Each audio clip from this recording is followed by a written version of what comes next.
Hello बच्चों, राधे राधे।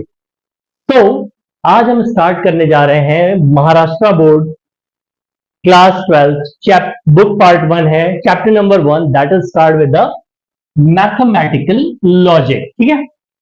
अब यार बच्चों यहाँ पे जो है ना हम ये समझने की कोशिश करेंगे। पहली बार तो ये चैप्टर कुछ लोगों के लिए कंप्लीटली नहीं होगा, तो मैं इस चैप्टर को कंप्लीट बेस से स्टार्ट कर रहा हूं। ठीक है। और ट्रस्ट मी, ये चैप्टर एंड होते होते आप इस चैप्टर के एक्सपर्ट हो जाओगे। तो बी कंटिन्यू, मेरे साथ बैठो। सेकंड थिंग, कॉपी पेन लेकर के बैठो, मेरे साथ एक एक सम सॉल्व करते चलो। क्लियर? चलो। तो यार मैथमेटिकल लॉजिक स्टार्ट करने से पहले ना कुछ इंग्लिश की बातें कर लेते हैं, है ना। बोलोगे क्या यार सर, अब भी इंग्लिश पढ़ाओगे बैठ करके, बट ठीक है, पढ़ना पड़ेगा। ठीक है। तो हम यार देखो, इंग्लिश में हमने यार एक वर्ड पढ़ा था that is known as a sentence. Remember? Yes. तो यार देखो, अगर हम सेंटेंस को डिफाइन करने की बात करें तो सेंटेंस क्या था, किसी को याद है? Anybody have idea? कमेंट कर सकता है कोई? तो सेंटेंस इज व्हाट? नहीं, a group of words which make complete sense, right? That is called sentence. अब यहां पे सेंटेंस की डेफिनेशन नहीं पढ़ने वाले, बट ऑब्वियसली बात है हम टाइप्स ऑफ सेंटेंस पहले तो पढ़ेंगे। ठीक है। तो let's start with the type of sentence.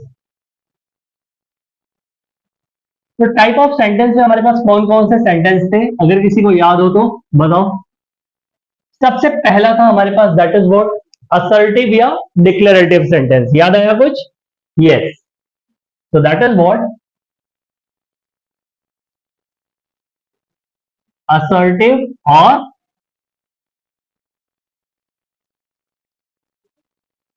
declarative sentence. Remember? Yes. तो यहां पे क्या था, यहां पे जो है ना एक डिक्लेरेशन होता था असर्टिव सेंटेंस या डिक्लेरेटिव सेंटेंस में। ठीक है। सेकंड सेंटेंस हमारे पास क्या था, that is interrogative sentence.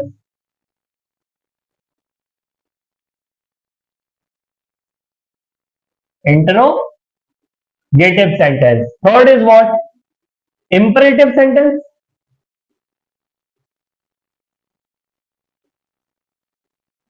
And last one is what?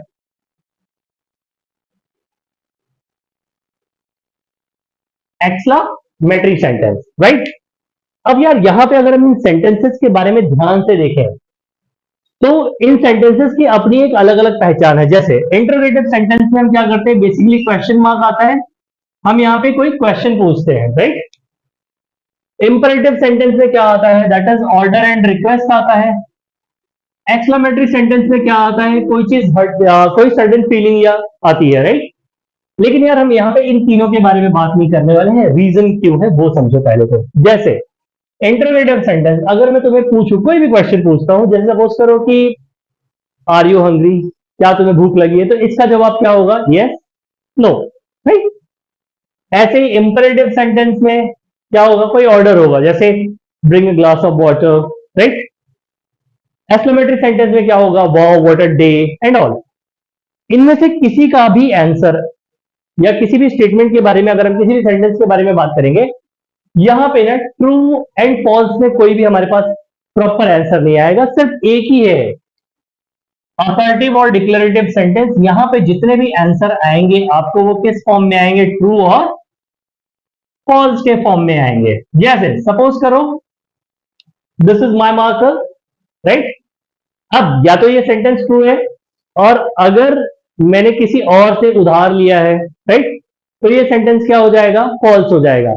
तो ऐसा सेंटेंस, या बोल सकते हो ऐसा असर्टिव या डिक्लेरेटिव सेंटेंस जिसका आंसर या जिसके ऑप्शंस में आपके पास क्या है, ट्रू या फॉल्स है, तो वो क्या हो गया, वो कहलाएगा स्टेटमेंट, राइट?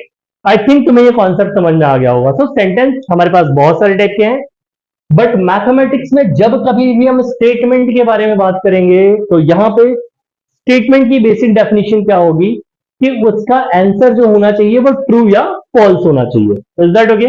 वही स्टेटमेंट कहलाएगा। चलो, आपकी बुक में जो डेफिनेशन लिखी है उस डेफिनेशन से स्टार्ट करते हैं। So, what is the definition of statement? तो फ्रेंड्स, अब हम यहां पे बात करते हैं डेफिनेशन के बारे में स्टेटमेंट की। स्टेटमेंट की आपके बुक में जो डेफिनेशन है दैट इज व्हाट? अ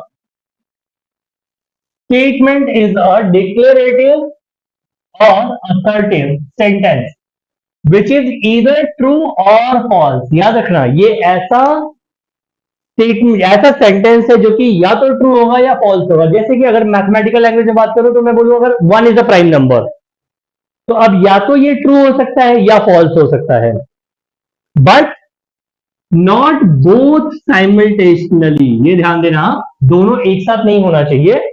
और स्टेटमेंट को जो है हम पी क्यू आर से डिनोट करते हैं।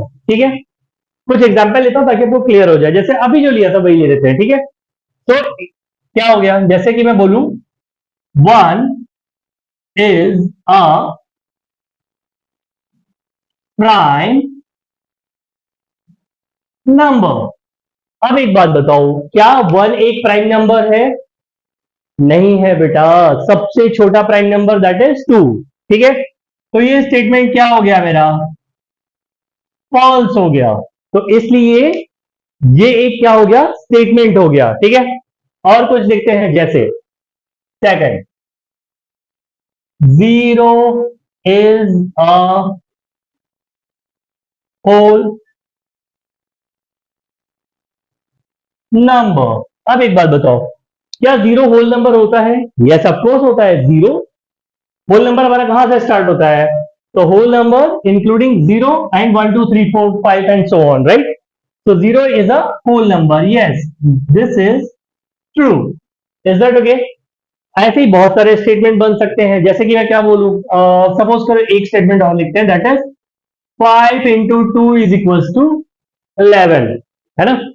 अब यार इसको 5 into two is equal to 11 क्या सच है? नहीं, 5 टू 10 होता है दोस्त। तो ये क्या हो गया? ये ट्रू होगा या फॉल्स होगा? ये फॉल्स हो गया। क्लियर है? ये 3 एग्जाम्पल समझ में आ रहे हैं? तो आपको ये समझ में आ रहा है कौन सा स्टेटमेंट ट्रू होगा, कौन सा स्टेटमेंट फॉल्स होगा। ठीक है, चलो अब हम कुछ ऐसे स्टेटमेंट लेते हैं जिनके बारे में हम कुछ बोल नहीं सकते। जैसे कि सपोज करो, एक मिनट वेट। हाँ, तो अगर मैं एक एग्जाम्पल लू कि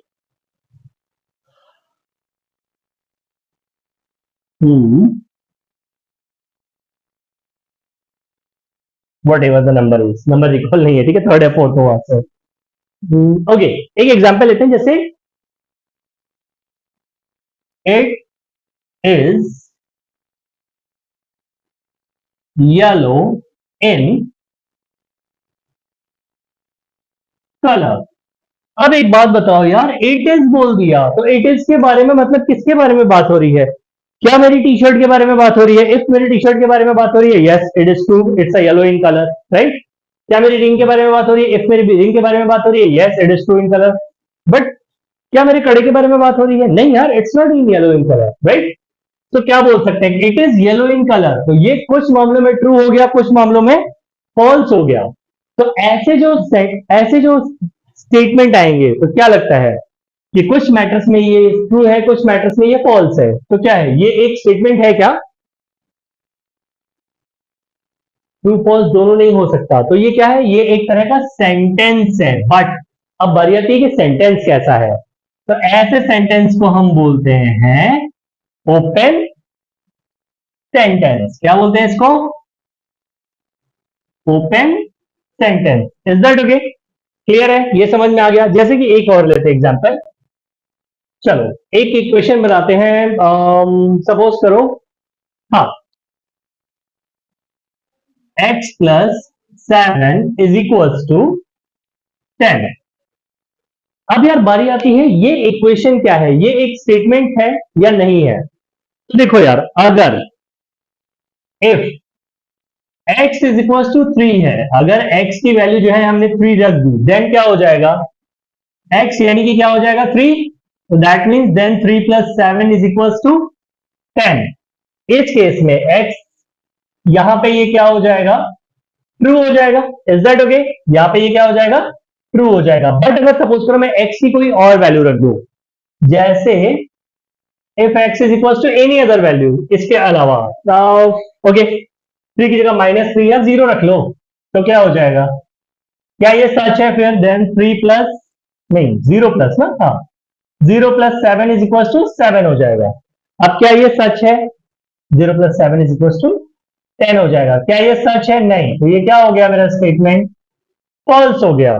यानी कि x की एक वैल्यू के लिए ये ट्रू है और दूसरी वैल्यू के लिए क्या है? फॉल्स है। That means what? यस, ये भी एक क्या बन गया? ओपन सेंटेंस बन गया। यानी कि कुछ वैल्यूज के लिए ये क्या है? ट्रू है और कुछ वैल्यूज के लिए ये फॉल्स है। तो this is what? This is a open sentence. अब देखो बच्चों, यहां पे हमने इतने सारे एग्जांपल समझ लिए। अब एक चीज और समझ लेते हैं। यहां एक काम करते हैं, अपनी नोटबुक में ही लिख लो, ठीक है? तो इंपॉर्टेंट नोट डाल के लिख लो यार, बेस्ट रहेगा। तो फर्स्ट नोट तुम्हारी क्या है? That is what? कि किसी भी हम ओपन सेंटेंस के बारे में बात की अभी, ठीक है? तो ओपन सेंटेंस। और सेकंड नोट किसके लिए होगा? जैसे कि सपोज करो कोई इंटरोगेटिव सेंटेंस है, ठीक है? कौन सा सेंटेंस है? इंटरोगेटिव सेंटेंस है, या कोई इंपरेटिव इंपरेटिव सेंटेंस है, या कोई एक्सक्लेमेटरी सेंटेंस है। ये सारे के सारे जो है ना, वो स्टेटमेंट में काउंट नहीं होते, ठीक है? ये सारे के सारे जो है वो क्या है? They are not what? They are not statement, ये याद रखना, ठीक है? यानी कि अगर कहीं कोई सेंटेंस, जैसे सपोज करो अगर किसी ने आपसे पूछा, एक एग्जांपल लेता हूं, कि क्या आपको कोई भी लैंग्वेज, वट एवर, जो लैंग्वेज आपको पसंद हो, है ना, क्या आपको वो लैंग्वेज आती है? राइट? जैसे कोई मुझसे पूछ सकता है कि सर ओके, क्या आपको पंजाबी आती है? नहीं आती यार, राइट? तो इसका इसका आंसर क्या होगा? ट्रू या फॉल्स में नहीं होगा, इसका आंसर यस और नो में हो गया, राइट? तो यहां पे ये जो सारे के सारे हैं, ये स्टेटमेंट में सेंटेंस है। ओपन सेंटेंस भी अपना क्या है? सेंटेंस है, बट स्टेटमेंट नहीं होगा। Is that okay? चलो बैठ कर। तो अब हम बात करेंगे बच्चों true value of a statement के बारे में, राइट? एक्चुअली ट्रू वैल्यू नहीं है, इट्स अ ट्रुथ वैल्यू है। Truth value of a statement. अब truth value of a statement क्या होता है? तो यहां समझो, each statement is either true या फॉल्स। ये तो हम ऑलरेडी पढ़ चुके हैं, कोई भी स्टेटमेंट होगा वो या तो ट्रू होगा या फॉल्स होगा। नेक्स्ट लाइन क्या है वो इंपॉर्टेंट है। If a statement is true, अगर कोई स्टेटमेंट, जैसे सपोज करो मैंने बोला zero is a whole number, is it true और फॉल्स? कमेंट करो, है ना? चलो, इट्स ट्रू। अब अगर ये स्टेटमेंट ट्रू है तो उसकी ट्रुथ वैल्यू क्या हो जाएगी? दैट इज टी हो जाएगी, कैपिटल टी, ठीक है? अगर कोई स्टेटमेंट ट्रू है तो उसकी ट्रुथ वैल्यू क्या हो जाएगी? कैपिटल टी हो जाएगी। जैसे कि सपोज करो अगर किसी ने बोला sun rises in the east. अब यार पहला क्वेश्चन कि क्या ये ट्रू है या फॉल्स है? बट ऑब्वियस सी बात है यार, sun rises in the east, it's a true. अब अगर ये ट्रू है और किसी ने इसकी ट्रुथ वैल्यू पूछी, तो ट्रुथ वैल्यू इसकी क्या हो जाएगी? That is capital T. याद रखना, स्मॉल टी मत लिख देना, स्मॉल टी किसी और चीज के लिए है। यहाँ पे ट्रू वैल्यू है तो कैपिटल टी, ट्रू है तो। और अगर स्टेटमेंट फॉल्स हुआ तो उसकी ट्रुथ वैल्यू क्या हो जाएगी? That is capital F. याद रहेगा? गुड। तो क्या है truth value of a statement? अगर कोई स्टेटमेंट है तो पहली बात, या तो वो ट्रू होगा या फॉल्स होगा। अगर वो स्टेटमेंट ट्रू है तो उसकी ट्रुथ वैल्यू क्या होगी? कैपिटल टी होगी। और अगर वो स्टेटमेंट फॉल्स है तो उसकी ट्रुथ वैल्यू क्या हो जाएगी? That is capital F. अब यहां से आगे हम आपकी बुक का हर एक एग्जाम्पल और एक्सरसाइज का हर एक क्वेश्चन सॉल्व करेंगे, ठीक है? और साइमल्टेनियसली सॉल्व करते चलेंगे और उसी में हम समझते चलेंगे कि क्या कैसे है। तो इसके एग्जाम्पल्स जो है मैं आपके सॉल्व एग्जाम्पल एंड एक्सरसाइज से पिकअप करता हूं। Let's start. तो let's start with the solved example. अब यहां से देखो बच्चों, बार बार रिक्वेस्ट कर रहा हूं, कॉपी पेन साथ में लेकर के बैठो। मैं जिस तरह से सॉल्व कर रहा हूं और मैं जो लैंग्वेज यूज करूंगा, प्रॉमिस भी आप सेम लैंग्वेज यूज करोगे और सेम वे में सॉल्व करोगे। मैं आपको प्रॉमिस करता हूं कि ये चैप्टर खत्म होते होते आप इस चैप्टर के मास्टर हो चुके होंगे, ठीक है? और साथ ही साथ अगर आपके बोर्ड में इससे क्वेश्चन आ गया और आपने उसको अटेम्प्ट किया जिस वे में मैं बोल रहा हूं उसी वे में, आपके एक एक नंबर कंफर्म होते जाएंगे। Got it? चले, so let's start. Solve example first the first, ठीक है? एक बार मैं चेक कर लूं कि ये प्रॉपर विजिबल है कि नहीं। Yes, perfect. चलो फर्स्ट के बारे में बात करें। फर्स्ट है that is 6 into 4 is equals to 25।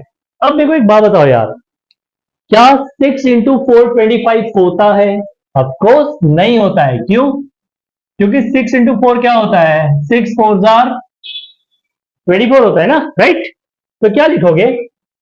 पहली बात तो हम ये समझते हैं कि ये एक स्टेटमेंट है या नहीं, तो इसकी वैल्यू बताओ, ये ट्रू है या फॉल्स है? 6 into 4 is equals to 25, false है। तो क्या लिखोगे? It is a statement. मैं बार बार बोल बोल के लिखूंगा, आप भी लिखोगे साथ में मेरे बोल बोल के, ठीक है? It is a statement. It is a statement which is what? True है या फॉल्स है? तो विच इज फॉल्स। अब अगर ये फॉल्स है तो इसकी ट्रुथ वैल्यू क्या हो जाएगी? Hence it's truth value is what? F, right? Hence it's truth value is F. अब ये एक स्टेटमेंट है जो कि फॉल्स है, तो इसलिए इसकी ट्रुथ वैल्यू क्या हो जाएगी? एफ हो जाएगी। समझ में आया? अगर कोई स्टेटमेंट, पहले तो क्या चेक करना है कि वो स्टेटमेंट है या नहीं। स्टेटमेंट है या नहीं कैसे चेक करेंगे? क्या मेरा आंसर ट्रू या फॉल्स में आ रहा है? यस, इसका आंसर फॉल्स होगा, तो ये फॉल्स हो गया, तो मतलब ये मेरा स्टेटमेंट है। अब अगर ये मेरा स्टेटमेंट है और ये फॉल्स है तो इसकी ट्रुथ वैल्यू क्या होगी? तो अगर कोई स्टेटमेंट फॉल्स है तो उसकी ट्रुथ वैल्यू कैपिटल एफ होती है। यही प्रोसीजर फॉलो करेंगे, यही लैंग्वेज होगी, ठीक है? अब फर्स्ट का सेकंड देखते हैं, क्या है क्वेश्चन, चलो देखें। That is what? x+6 is equals to 9। x+6 is equals to 9। अब यार देखो, अगेन सेम लास्ट टाइम के एग्जाम्पल जैसा हो गया। अगर मैं यहां पर x की वैल्यू 3 रख दूं तो 3+6 is equals to 9 हो जाएगा, राइट? बट अगर मैं 3 के अलावा कोई और नंबर रख दूं तो क्या ये 9 होगा? नहीं होगा, राइट? तो अगर ये 9 नहीं होगा तो मतलब इसका आंसर ट्रू या फॉल्स में है? नहीं है यार, कुछ वैल्यूज के लिए ट्रू है, कुछ वैल्यूज के लिए फॉल्स है। सॉरी, कुछ वैल्यूज के लिए भी नहीं, एक वैल्यू के लिए ट्रू है, बाकी सारी के लिए फॉल्स है। तो क्या हो गया? ट्रू एंड फॉल्स ये साइमल्टेनियसली हो गया। अब अगर ये साइमल्टेनियसली ट्रू एंड फॉल्स हो गया तो तुम्हें क्या लगता है, क्या ये स्टेटमेंट है फिर? नहीं है बाबा। तो क्या हो गया फिर? ये क्या लिखोगे? इसका आंसर होगा इट इज या एन यार, it is an open sentence. क्या हो गया? It is an open sentence. अब अगर ये एक ओपन सेंटेंस है तो क्या ये एक स्टेटमेंट है? नो। तो क्या लिखेंगे?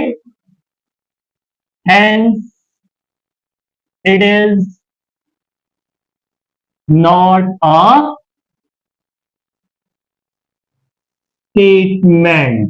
Got it? यहां तक समझ में आया? चलो अब बारी आती है क्वेश्चन नंबर 3 की। Solve example question number 3 continuously. चलो क्या बोल रहा है ये? What are you doing?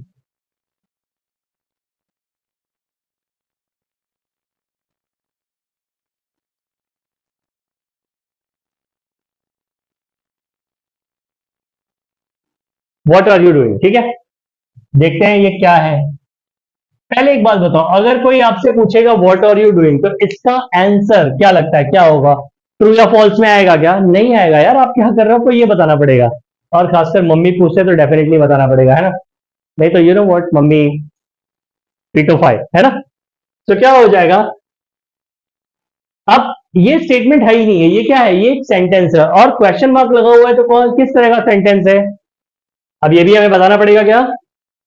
तो क्या लिखेंगे? It is an what? Interrogative sentence.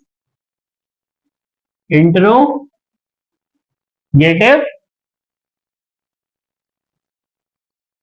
Sentence. अब इंटरोगेटिव सेंटेंस है तो क्या ये एक स्टेटमेंट है? नो। तो same,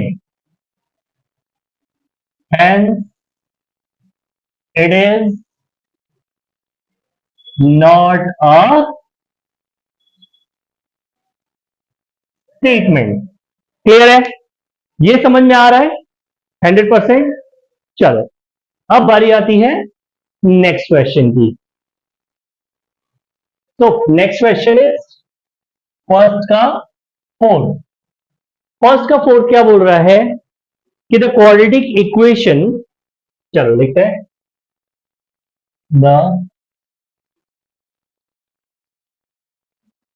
quadratic equation x square minus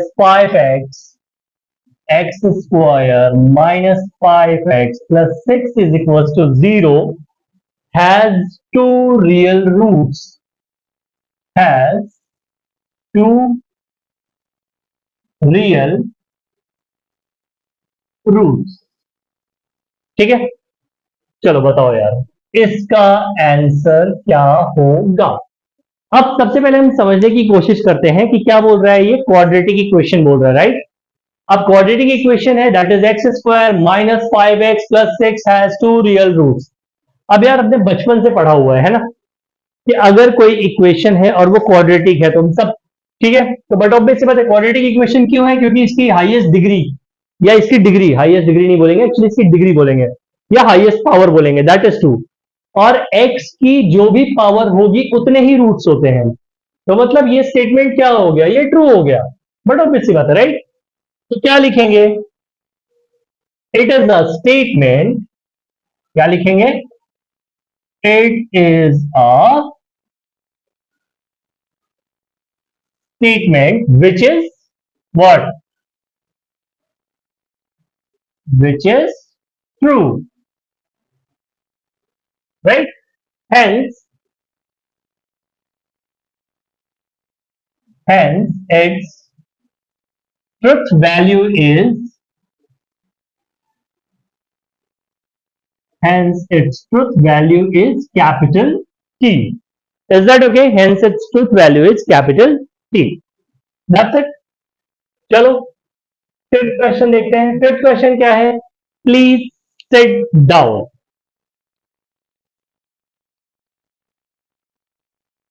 please sit down. अब यार प्लीज सिट डाउन क्या है ये, तो बट ऑब्वियस सी बात है प्रभु, ये क्या है, ये एक रिक्वेस्ट है ना, रिक्वेस्ट है, प्लीज लग गया मतलब क्या कर रहे हैं, रिक्वेस्ट कर रहे हैं, है ना। तो क्या हो जाएगा, इट इज अ व्हाट, क्या है ये, नई आइडिया लग रहा है, चलो, it is a request, it is a request, hence, hence what, it is not a statement,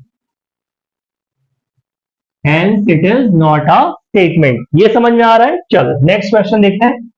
six, हमने ऑलरेडी देखा था, डिस्कस किया हुआ है कि अगर कोई सेंटेंस क्या होगा, इंटरोगेटिव, इंपरेटिव, एक्सक्लेमेटरी होगा, तो वो क्या होगा, वो स्टेटमेंट में काउंट ही नहीं होगा, वो सेंटेंस में काउंट हो जाएगा। ठीक है, क्यों, क्योंकि स्टेटमेंट की डेफिनेशन क्या थी हमारे पास, कि स्टेटमेंट इज अ डिक्लेरेटिव और assertive word sentence which are either true or false, not both simultaneously, right? Definition भी याद होगी, बताओ मेरे साथ बोलते चलो, पढ़ने चलो, सब याद हो जाएगा। सिक्स क्वेश्चन क्या है, the moon revolves around the earth, the moon revolves around the earth. ठीक है, अब यार ये बताओ क्या ये सच है, the moon revolves around the earth, तो बट ऑब्वियस बात है, ये the moon revolves around the earth, चंद्रमा जो है वो क्या करता है, अर्थ के चारों तरफ घूमता है, पृथ्वी के चारों तरफ घूमता है। तो क्या हो जाएगा, it is a statement, it is a statement which is what? True or false? Which is true. Very good. Hence, its truth value is t. Hence, its truth value is t. Is that okay? चलो next देखते हैं आगे क्या है. Seventh question. Seventh question है he is honest. He is honest. यार अब देखो यहां पे एक स्टेटमेंट यूज हो गया, that is statement is he. अब ही किसी पर्सन को स्पेसिफाई कर सकता है क्या? नहीं. हम किसी का भी ही मतलब कोई भी हो सकता है ना, एक्स वाई जेड, राइट. तो अब यहां पे क्या हो गया, ये स्टेटमेंट जो है किसी के लिए ट्रू हो सकता है और किसी के लिए ये स्टेटमेंट फॉल्स भी हो सकता है ना. तो क्या हो जाएगा, ये स्टेटमेंट रह गया क्या? नहीं रह गया. तो ये क्या हो गया, ये एक ओपन सेंटेंस हो गया बच्चों. क्या हो गया, ये एक ओपन सेंटेंस हो गया. तो क्या लिखेंगे, it is an open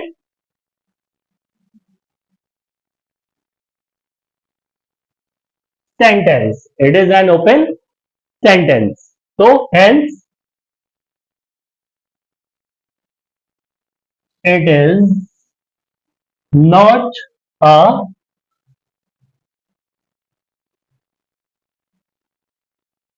statement. Got it? It is an open sentence. Hence it is not a statement. क्यों? क्योंकि हम ही में किसी को भी रख सकते हैं, किसी को भी स्पेसिफाई कर सकते हैं. अब ये किसी पर्टिकुलर पर्सन का नाम तो नहीं लिखा हुआ है जो हम ट्रू एंड फॉल्स डिफाइन कर दें. यहाँ पे हम किसी ऐसे बंदे का भी नाम लिख सकते हैं जो कि ऑनेस्ट हो, और किसी ऐसे बंदे का भी नाम लिख सकते हैं जो कि ऑनेस्ट ना हो. Is that okay? चलिए next. Now let's start with the question number 7. ठीक है. अब क्वेश्चन नंबर 7 क्या बोल रहा है ये देखते हैं. क्वेश्चन नंबर 7 ये बोल रहा है कि every real number is a complex number. Every real number is a complex number. So देखे, is it true or false? अब यार एक बात बताओ, every real number is a complex number, is it true or false? तो but obvious सी बात है यार, ये एक ऐसा स्टेटमेंट है which is true. तो क्या लिखेंगे, it is a statement which is true. Hence, its truth value is t. Is that okay? चलो नेक्स्ट क्वेश्चन देखते हैं. 8 number question. Got it? Yes, clear है. सो 8 नंबर क्वेश्चन हमारे पास क्या है, एक्चुअली ये 8 नंबर क्वेश्चन था आपकी बुक का. यस, और ये क्वेश्चन नंबर बन जाएगा हमारा 9. 9 नंबर क्वेश्चन देखते हैं. चलो 9 नंबर क्वेश्चन क्या है, the square of a prime number is a prime number.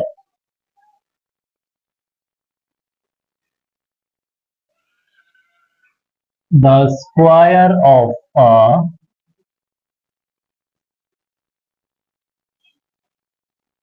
prime number is a prime number. अब यार एक बात बताओ, ये स्टेटमेंट ट्रू होगा या फॉल्स होगा? अब अगर एक प्राइम नंबर लेते हैं, जैसे सपोज करो मैंने एक प्राइम नंबर ले लिया 5 ले लिया, 5 का स्क्वायर क्या हो जाएगा, दैट इज 25. बट क्या 25 एक प्राइम नंबर है? नहीं है, right.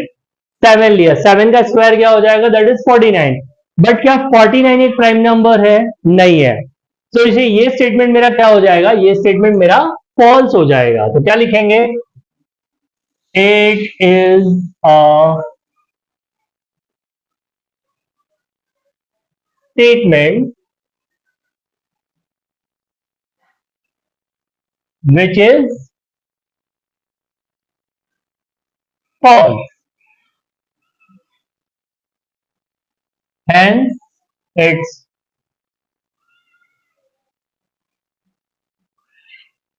truth value is F, capital F. Is that okay? और यहां पे बच्चों हमारा सॉल्व्ड एग्जाम्पल खत्म होता है. अब इसी से मैच करता हुआ आपकी एक्सरसाइज का सम करेंगे, दैट इज एक्सरसाइज 1.1 का question number 1. So let's start with the exercise 1.1 question number 1. So let's start. Okay, अब यहां पे देखो एक्सरसाइज 1.1 क्वेश्चन नंबर 1 का फर्स्ट, दैट इज क्वेश्चन क्या है? 5 + 4 = 13. अब एक बात बताओ यार, कि 5 + 4 जो होता है वो कितना होता है? 9 होता है. 13 पॉसिबल है? नहीं पॉसिबल है, राइट? तो इसका सोल्यूशन क्या हो जाएगा? क्या लिखेंगे? अभी तक क्या लिखते आए हैं? ठीक है, मैं बार बार बोल रहा हूं, बार बार बोल बोल के लिख रहा हूं. उसके पीछे का रीजन है ताकि आपको मेरे साथ लिखने की प्रैक्टिस हो जाए. ठीक है, और साथ ही साथ आपको स्टेटमेंट जितनी बार बोलोगे ना, आपको रिकॉल हो जाएगा. अच्छा, एक चीज पता है आपको? मैं आपको एक चीज बताता हूं. अगर आप किसी भी चीज को बार बार बार बार बोल बोल के लिख रहे हो, प्रैक्टिस कर रहे हो, तो ओवर द टाइम में वो आपकी हैबिट में आ जाएगा. तो मतलब अगर एग्जाम में ये सम आया तो आप सेम वे में लिखोगे, आपके लिखने का वे चेंज नहीं होगा, और यही वे जो है वो आपको मार्क्स दिलवाएगा. ठीक है, तो क्या होगा? It is a statement, it is a statement what, which is true or false? Which is false, right? So hence its truth value is, hence its truth value is capital F. Got it? याद रखना, कोई भी गलती से small F नहीं लिखेगा. Always remember capital T and capital F. Good, चलो continue. Next question क्या है? क्वेश्चन नंबर 2 की तरफ चलते हैं. ठीक है, क्वेश्चन नंबर 2 है हमारा, दैट इज व्हाट? x - 3 = 14. ठीक है, क्वेश्चन नंबर 2 है x - 3 = 14. अब यार अगेन सेम बात बोलनी पड़ेगी. क्या? x की एक वैल्यू के लिए ये सिर्फ सच है. कौन सी वैल्यू? अगर मैं यहां x की जगह पे 17 रख दूं तो 17 - 3 = 14. बाकी कोई भी वैल्यू आप रख लो, ये रॉन्ग आएगा, राइट? तो क्या है? ये एक स्टेटमेंट है क्या? नहीं है. तो ये क्या हो गया? तो क्या लिखेंगे? It is an open statement. It is an open statement. Hence, statement लिखेंगे? statement लिखेंगे? नहीं यार, it is an open sentence लिखेंगे भाई. Yes, it is an open sentence. Hence, it is not a statement. समझ में आया? So it is an open sentence. Hence, it is not a statement. Is that okay? चलो next देखते हैं. अगला क्या है? थर्ड. थर्ड है आपका क्वेश्चन जो है वो, that is close the door.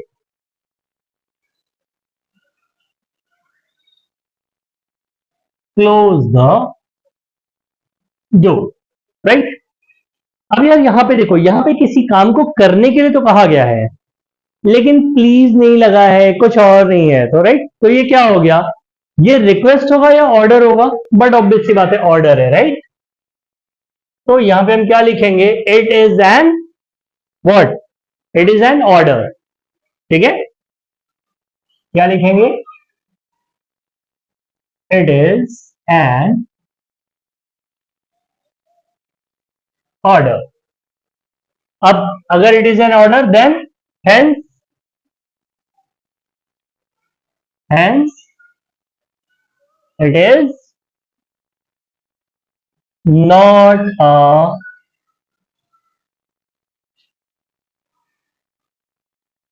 Statement. Hence it is not a statement. That's it, simple. तो हमने यहाँ पे 3 सम कर लिए, अभी और आगे चलते हैं, ठीक है। तो बच्चों क्वेश्चन नंबर 1 का फोर्थ, ठीक है। अब 1 का फोर्थ क्या है आपका? 0 इज अ कॉम्प्लेक्स नंबर। चलो let's start. So 0 is a complex number। Okay, अब आप मुझे बताओ यार, क्या 0 एक कॉम्प्लेक्स नंबर है? ऑफ कोर्स यस, है या नहीं? है ना? तो क्या लिखेंगे? सेम जो स्टेटमेंट हम अभी तक लिखते हैं वही लिखेंगे। स्टेटमेंट क्या हुआ? अब अगर ये ट्रू है तो क्या है? इट इज ट्रू है या फॉल्स, उससे कोई फर्क नहीं पड़ता। तो क्या हो जाएगा? It is a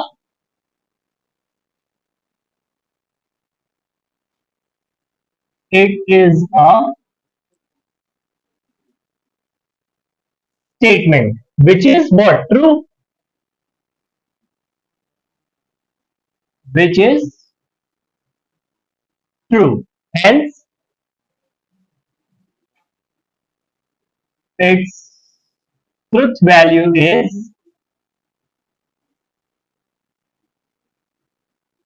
capital T. Got it?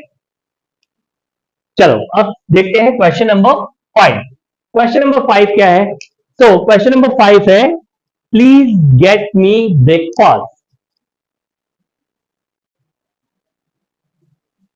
Please get me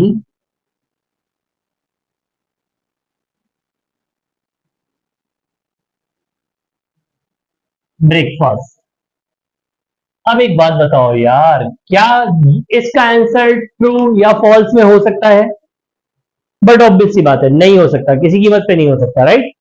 तो क्या है, ये प्लीज लग गया ना, तो क्या हो गया? कमांड है, ऑर्डर है या रिक्वेस्ट है? रिक्वेस्ट है। प्लीज लगा तो इट्स अ रिक्वेस्ट। तो सोल्यूशन में क्या हो जाएगा? नो, ऐसे नहीं लिखना है। सोल्यूशन में लिखेंगे इट इज अ रिक्वेस्ट। क्या हो जाएगा? It is a request. It is a request. अब ये रिक्वेस्ट है और इसका आंसर यस और नो में नहीं हो सकता है, तो क्या ये एक स्टेटमेंट है? नहीं है, बट ऑब्वियस सी बात है ना। तो क्या लिखेंगे? It is a request, hence it is not a statement। Got it? चलो अब देखते हैं आपकी बुक का क्वेश्चन नंबर 6। क्वेश्चन नंबर 6 क्या है? Question number 6 is congruent triangles are similar।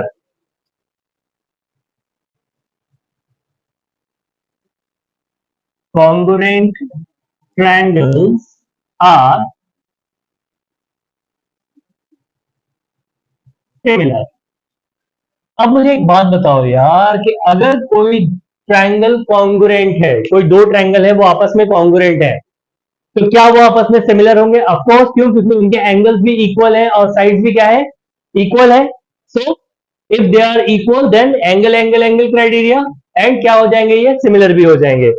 तो क्या हो जाएगा? It is a statement. ये स्टेटमेंट क्या है? ट्रू है। It is a statement which is true,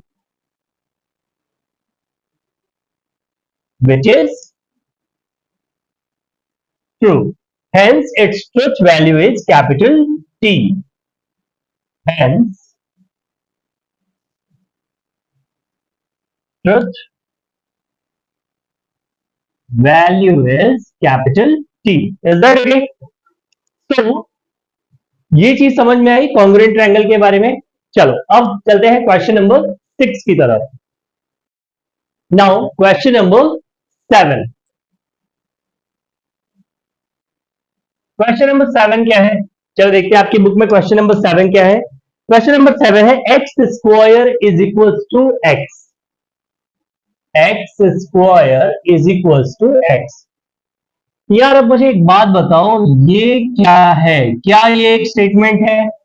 तो अगर मैं बोलूं कि x की वैल्यू 0 है तो 0 का square is equal to 0, that is true. 1 का square is equal to 1, again true. But अगर मैं कोई और वैल्यू रख देता हूं, जैसे सपोज करो अगर मैंने x की वैल्यू -1 रख दी, तो -1 का स्क्वायर क्या हो जाएगा? दैट इज +1, एंड ये वैल्यू क्या हो जाएगी हमारी? फॉल्स हो जाएगी। अगर 2 रख दू तो देन क्या हो जाएगा? 2 का स्क्वायर कितना हो जाएगा? 4, एंड अगेन ये वैल्यू क्या हो जाएगी? फॉल्स हो जाएगी। सो ये क्या है?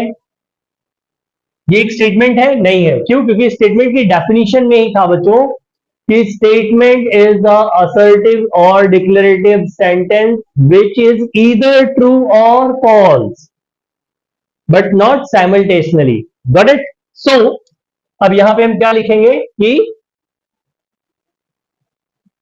It is an open statement.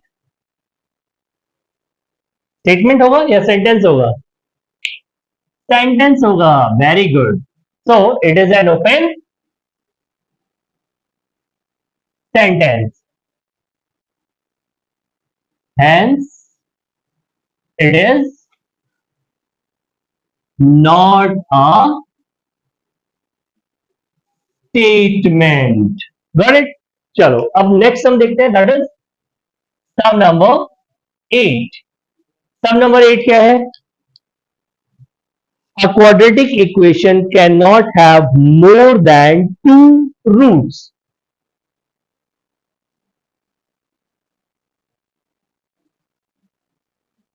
A quadratic equation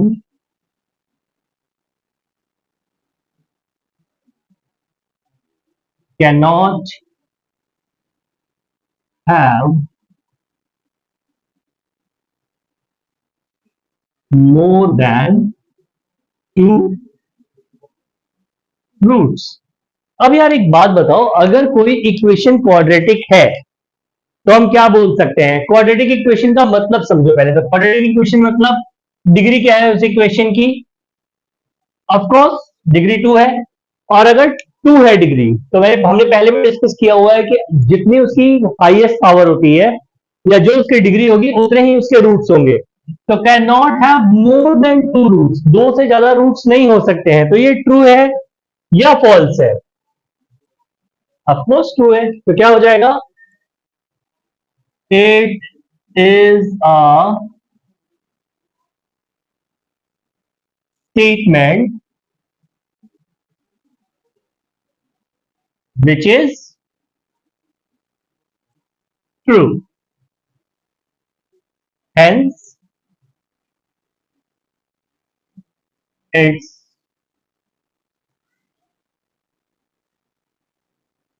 truth value is capital T. Is that okay?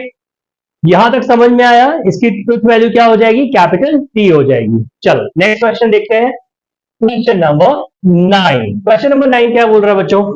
Question number 9 is do you like mathematics?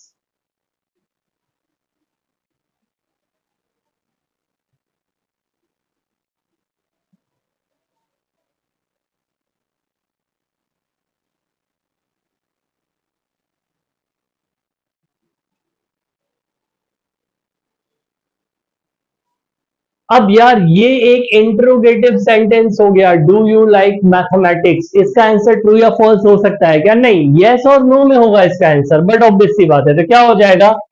It is N interrogative sentence. याद रखना, सेंटेंस लिखा जाएगा। It is N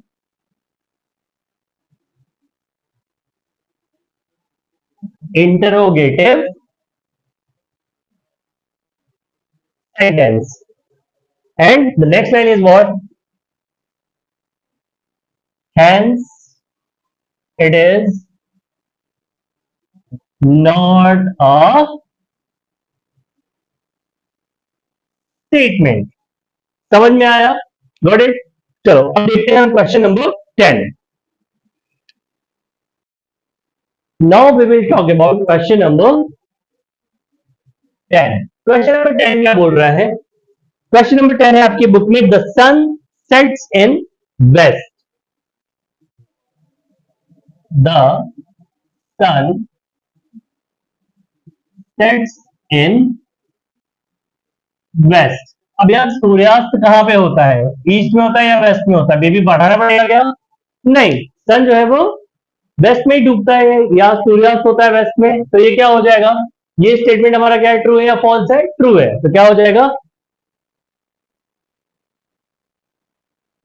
it is a statement which is true, hence its truth value is capital T। यार देखो बच्चों, मैं हर एक सम आपके लिए सॉल्व कर रहा हूं, ठीक है? तो मैं बार बार रिक्वेस्ट कर रहा हूं, और मैं ये चाहता हूं लिटरली कि आप जो है अपनी नोटबुक, पेन, बुक सब लेकर के बैठो। आप मेरे साथ सॉल्व करते चलो, बोलते चलो और लिखते चलो, क्योंकि जितनी बार आप किसी चीज को बार बार बार बार लिखोगे, आपकी प्रैक्टिस इतनी अच्छी हो जाएगी ना, कि एग्जाम में जब ये सम आएगा ना, आपको लिटरली हलवा लगेगा। समझ रहे हो? अपन यही चाहते हैं बस। क्या बात है। चलो अब क्वेश्चन नंबर 11 की बात करेंगे, ठीक है? क्वेश्चन नंबर 11 क्या है? All real numbers are whole number. All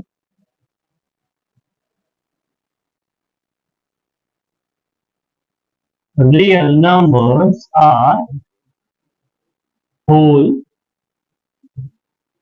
numbers. चलो बताओ यार, क्या सारे के सारे रियल नंबर होल नंबर होते हैं क्या? पहले तो ये बताओ, सारे के सारे रियल नंबर जो है वो होल नंबर होते हैं? नहीं होते। क्या हो जाएगा? ये स्टेटमेंट हमारा क्या हो गया? फॉल्स हो गया। तो क्या लिखेंगे यहां पे? It is a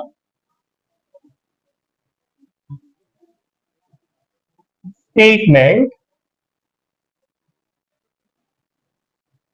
which is what? False. Hence,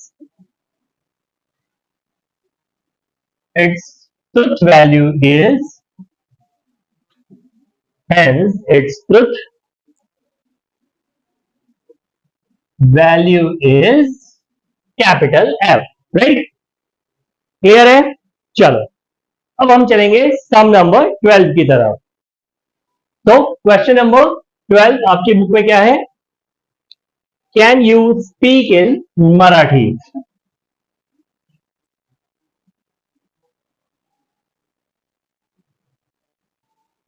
can you speak in Marathi?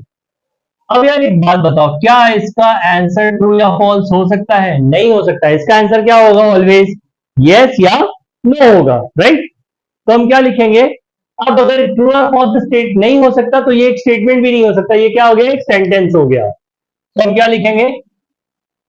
It is N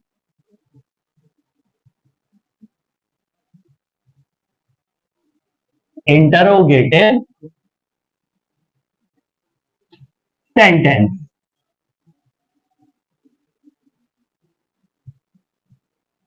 It is an interrogative sentence, hence it is not a statement.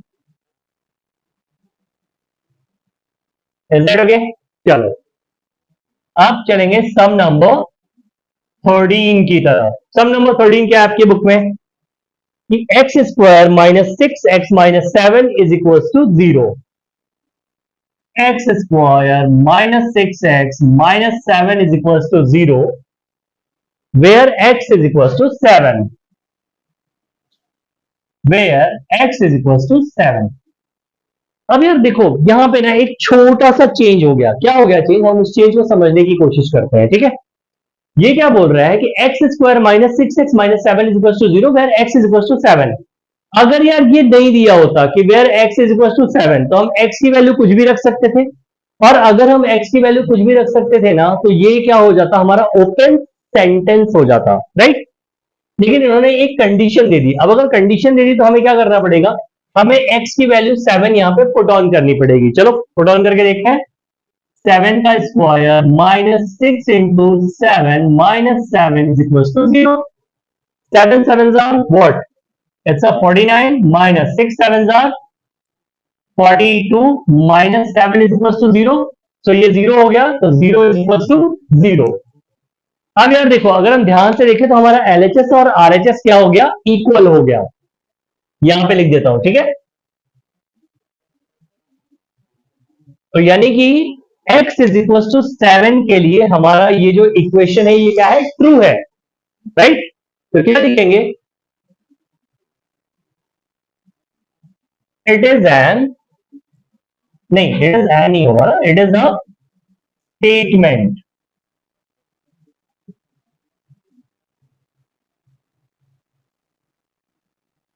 Which is true, hence its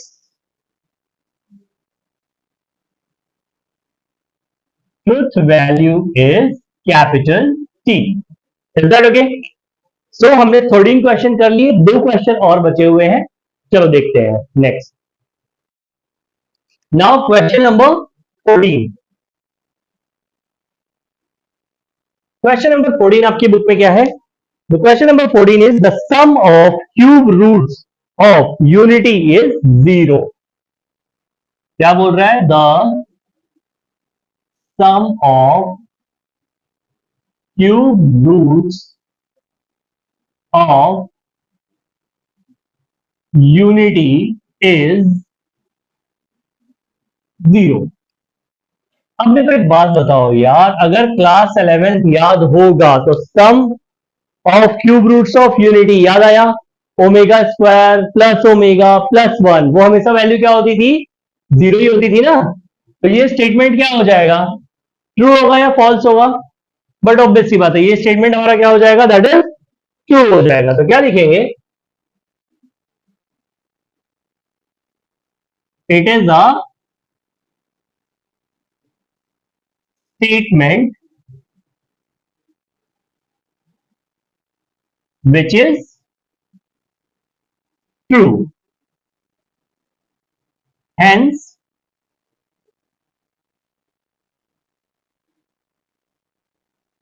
truth value of the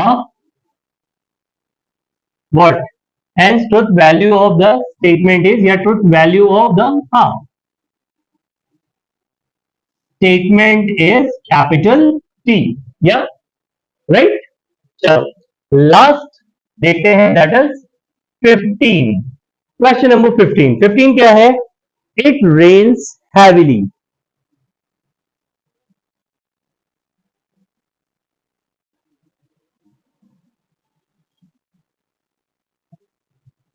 it rains heavily. अब यार देखो यहां पे ना किसी location का नाम नहीं दिया हुआ है, सिर्फ लिखा है इट रेन्स हैविली। अब भाई चेरापूंजी की बात कर रहा है या कहीं और की बात कर रहा है अपने को नहीं पता है। तो ये क्या हो जाएगा? अगर किसी ऐसी लोकेशन की बात कर रहा है जहां पे वाकई हैवी रेन हो रही होगी तो ये स्टेटमेंट ट्रू हो जाएगा।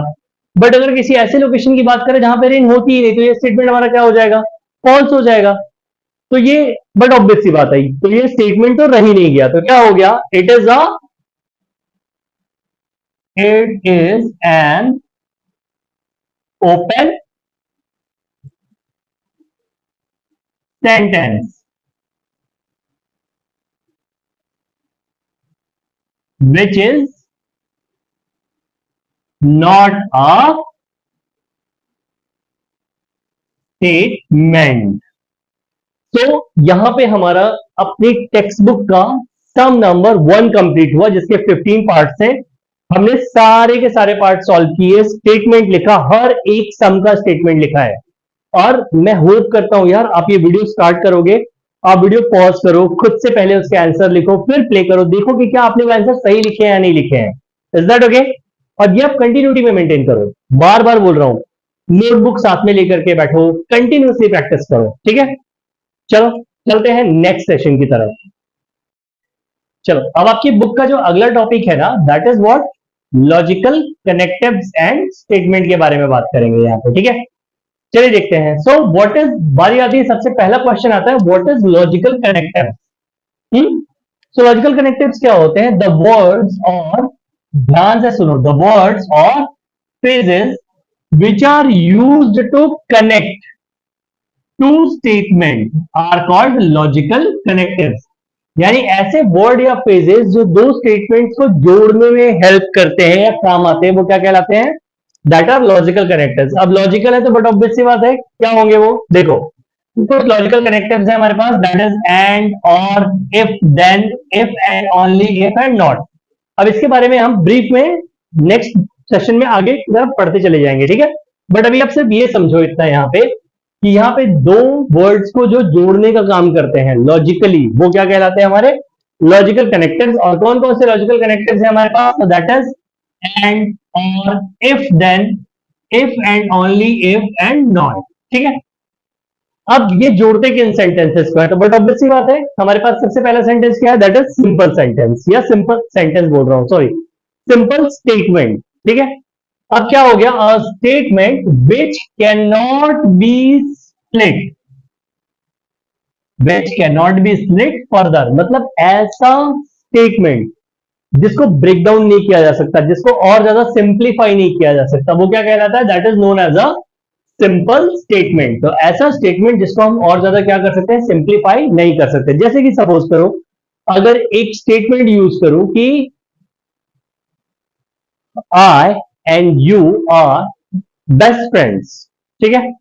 तो अब क्या अच्छा लगेगा क्या इसको ब्रेक डाउन? एंड, अब एंड बोलोगे सर यहाँ पे एंड तो हमारा लॉजिकल कनेक्टिव हो गया, तो हम दो वर्ड्स को अलग अलग कर सकते हैं, तो I are good friend and you are good friend. सही सेंस है क्या? नहीं है यार। तो मतलब वो एक सिंपल स्टेटमेंट है, ठीक है? तो अ statement which can not be split further, ऐसा स्टेटमेंट जिसको हम और ज्यादा सिंप्लीफाई नहीं कर सकते या और ज्यादा स्प्लिट नहीं कर सकते, वो क्या कहलाएगा? That is known as a simple statement. अब कंपाउंड स्टेटमेंट के बारे में बात करते हैं।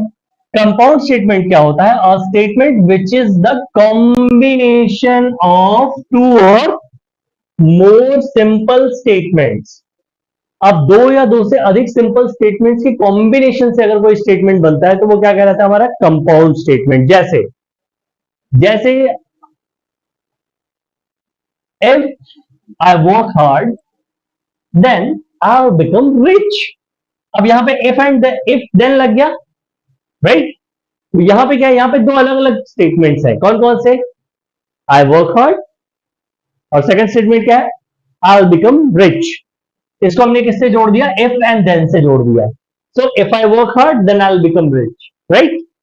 क्या सही स्टेटमेंट उठाया ना, मजा आ गया। चलो, तो ये चीज समझ में आ गई हो, आई होप। लॉजिकल कनेक्टिव ऐसे कनेक्टिव या ऐसे वर्ड या ऐसे फ्रेजेस जो दो या दो स्टेटमेंट्स को जोड़ने का काम करते हैं। कौन कौन से होते हैं हमारे पास? And, or, if, then, if and only, if and not. Simple statement ऐसे स्टेटमेंट जिनको हम स्प्लिट नहीं कर सकते, ठीक है? वो सिंपल स्टेटमेंट कहलाते हैं। कंपाउंड स्टेटमेंट दो या दो से ज्यादा सिंपल स्टेटमेंट्स का कॉम्बिनेशन या उनको साथ में रख देना, वो क्या कहलाता है? हमारा एक कंपाउंड स्टेटमेंट कहलाता है।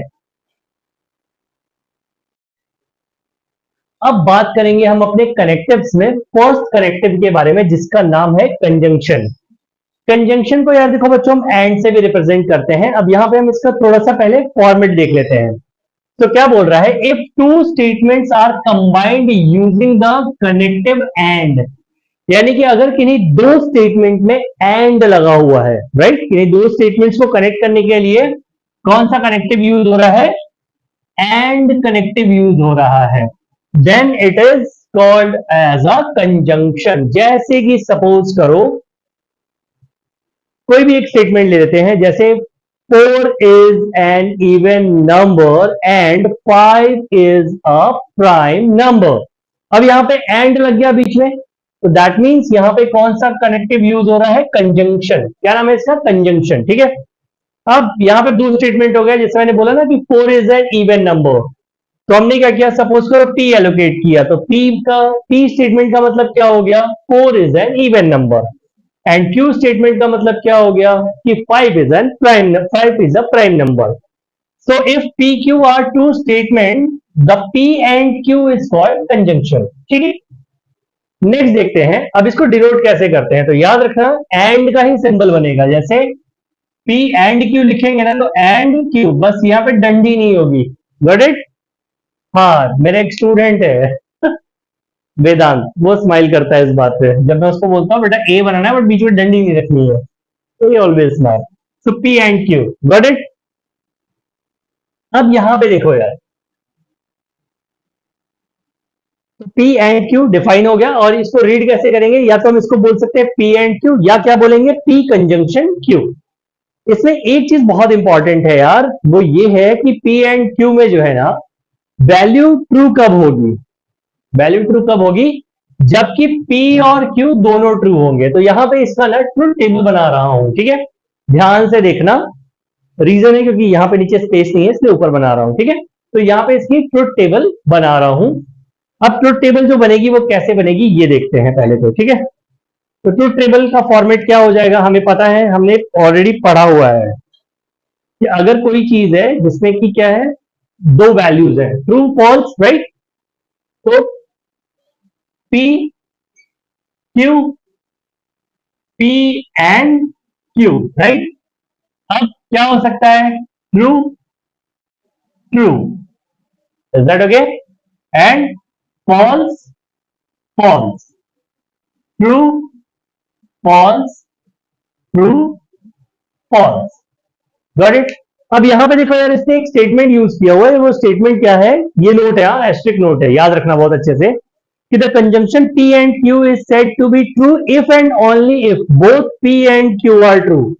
यानी कि P और Q दोनों ट्रू होंगे तो ही यहां पे ट्रू होगा, बाकी किसी भी केस में क्या हो जाएगी, इसकी तुरंत वैल्यू फॉल्स ही होगी, ये याद रखना। इज दैट ओके, करेक्ट है, समझ में आ रहा है ये। अच्छा चलो इसका एक एग्जांपल देता हूं, सपोज करो कि दो दोस्त हो, एक पी फॉर कोई एक नाम पुनीत, क्यू से तो कोई नाम नहीं हो सकता है ना, बट चलो ठीक है, ये दो दोस्त हैं, इन लोगों ने क्या किया, पैसे जोड़ना स्टार्ट किया। ठीक है, और एक जगह पे इन्होंने पैसे रखे, बट अब क्या था, इन दोनों को एक दूसरे पे भरोसा नहीं था, तो इन्होंने क्या बोला, ध्यान से सुनना ये स्टोरी, इन्होंने क्या बोला कि अगर हम दोनों आएंगे तो ही दोस्त को पैसे देना, नहीं तो मत देना। तो अगर दोनों दोस्त एक साथ पहुंचे तो पैसे मिले, एक दोस्त पहुंचा दूसरा दोस्त नहीं पहुंचा, तो एज पर द कंडीशन पैसे नहीं मिले। एक दोस्त नहीं पहुंचा दूसरा दोस्त पहुंचा तो भी पैसे नहीं मिले, और दोनों नहीं पहुंचे तो नहीं मिलेंगे।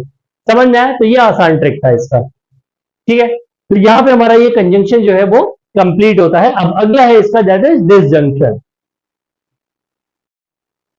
तो बच्चों अब हम बात करेंगे डिसजंक्शन के बारे में। ठीक है, अब जैसे हमने बात करी थी ना कंजंक्शन के बारे में, ये तो अब ये कंजंक्शन का ठीक अपोजिट होता है यार, डिसजंक्शन। अब वहां पे क्या था, वहां पे एंड था, अब यहां पे क्या होगा, यहां पे जो हम यूज करेंगे ना, that is known as a or. यहां पे जो कनेक्टेड होगा वो क्या होगा, और होगा। तो इसकी डेफिनेशन देखते हैं या इसका कंडीशन देखते हैं, if two statements are combined by using the logical connective or, then it is called as a disjunction. In other words, if P and Q are two statements, then P or Q is called as a disjunction. यानी कि अगर अपने को लिखना होगा तो हम कैसे लिखेंगे, ऐसे लिखेंगे P और Q, या तो हम इसको और कैसे लिख सकते हैं, P disjunction Q लिख सकते हैं ऐसे। ठीक है, यहां पे एक चीज बहुत इंपॉर्टेंट है यार कि ये फॉल्स कब होगा, जबकि दोनों P और Q दोनों क्या होंगे, दोनों फॉल्स होंगे तभी फॉल्स होगा, बाकी किसी भी कंडीशन में क्या होगा, ट्रू होगा। चलो एक एग्जाम्पल से समझाता हूं, जैसे हमने कल एक एग्जाम्पल लिया था अपने दोस्त के बैंक अकाउंट का, वैसे ही आज फिर से सेम एग्जाम्पल लेते हैं। ठीक है, सपोज करो P और Q दो दोस्त हैं, तो P एंड Q, और यहां पे हो गया हमारा P और क्यू, या इसको और की जगह क्या लिख सकते हो, एंड द अपोजिट है, एंड अपन ने ऐसा बनाया था, ये ऐसा बनेगा, राइट। अब वैल्यू ले लेते हैं, तो पी की वैल्यू ली हमने true and what, false, right. कुछ याद आ रहा है? नहीं था ऐसे भाई, क्या था, ट्रू ट्रू, फॉल्स फॉल्स, और यहां पे क्या आएगा, यहां पे आएगा true false true false. Is that okay? समझ में आ रहा है? चलो, अभी सिर्फ एक ही केस में फॉल्स होगा, कौन से केस में, जबकि क्या हो, देखो साफ साफ लिखा हुआ है, द डिसजंक्शन P और Q is false if and only if both P and Q are false. P and Q are false, यानी यहां पे false होगा और बाकी सब क्या हो जाएगा, ट्रू हो जाएगा। मतलब ये समझो, सिंपल सी बात है, दो दोस्त थे P एंड Q, दोनों ने एक अकाउंट खोला और यहां पे, ठीक है। अब P और Q ने क्या डिसाइड किया, यार हम दोनों में से दोनों जाएंगे तो भी पैसे मिलने चाहिए, और हम दोनों में से कोई एक जाएगा तो भी पैसे मिलने चाहिए, तो दोनों गए तो पैसे मिल गए। पी गया, क्यू नहीं गया तो भी पैसे मिल गए, पी नहीं गया, क्यू गया तो भी पैसे मिल गए, और जब दोनों नहीं गए तो यार किसको ही पैसे मिलेंगे, तो इसलिए ये फॉल्स हो गया। समझ में आया? ये हमारा डिसजंक्शन है, और ये याद रखना, ये कंजंक्शन का ठीक उल्टा है। अगर याद होगा तो कंजंक्शन हमारा सिर्फ और सिर्फ एक ही केस पे था, वो क्या था, अगर दोनों ट्रू होंगे तो ट्रू होगा, बाकी सब में फॉल्स था, ठीक है। तो this is what our disjunction. So now the third corrective is conditional और implication, ठीक है। अब इसको देखते हैं यार कि ये कैसे काम करता है। तो यहां पे ध्यान से देखो क्या बोल रहा है कि if two statements are combined by using the logical corrective if then से अगर कोई दो स्टेटमेंट क्या किए जा रहे हैं, कंबाइन करने किए जा रहे हैं, then it is called as conditional or implication. Got it? If P and Q are two statements, then if P then Q is called as conditional. Got it? अब यहां पे क्या बताया जा रहा है, देखो इनको बताते कैसे हैं, तो it is denoted by P implies Q, और ये भी साइन कई बार मिलेगा, ठीक है। तो कंफ्यूज नहीं होना, चाहे ये साइन मिले चाहे ये साइन मिले, दोनों का मतलब क्या है, implies ही दोनों का मतलब है, and it is read as a P implies Q or if P then Q. Is that okay?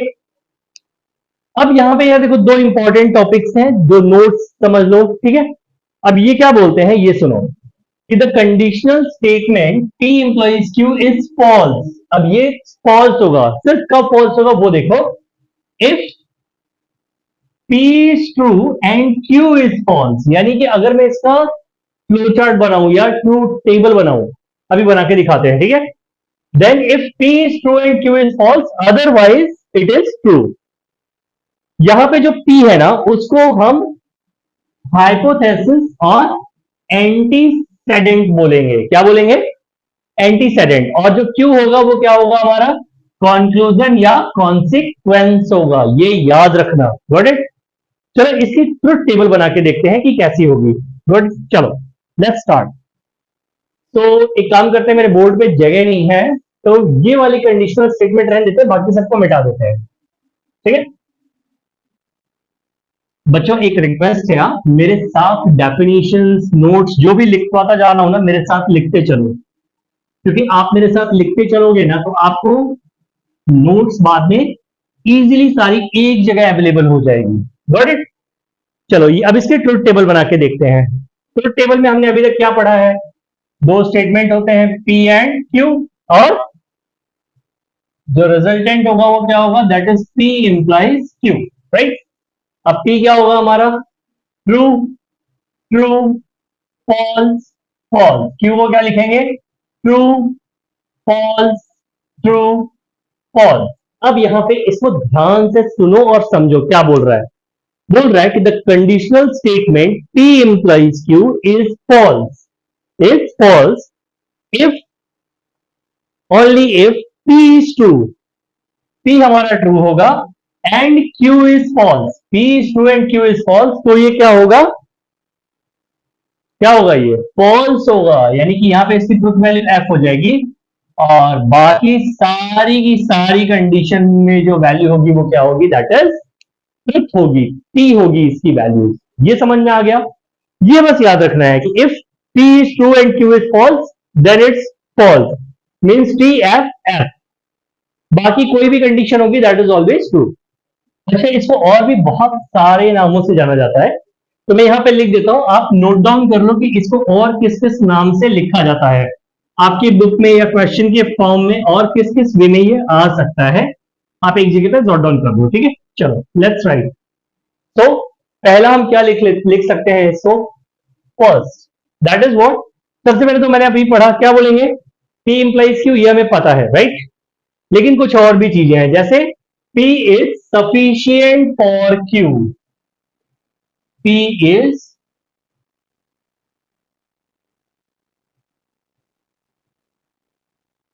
sufficient for Q. Is that okay? P is sufficient for Q. दूसरा क्या हो सकता है, दूसरा कई बार एग्जाम में लिख के आ जाता है कि Q is necessary for P। क्या लिख के आ जाता है, Q is necessary for P। याद रखना Q यहां पे पहले आ गया,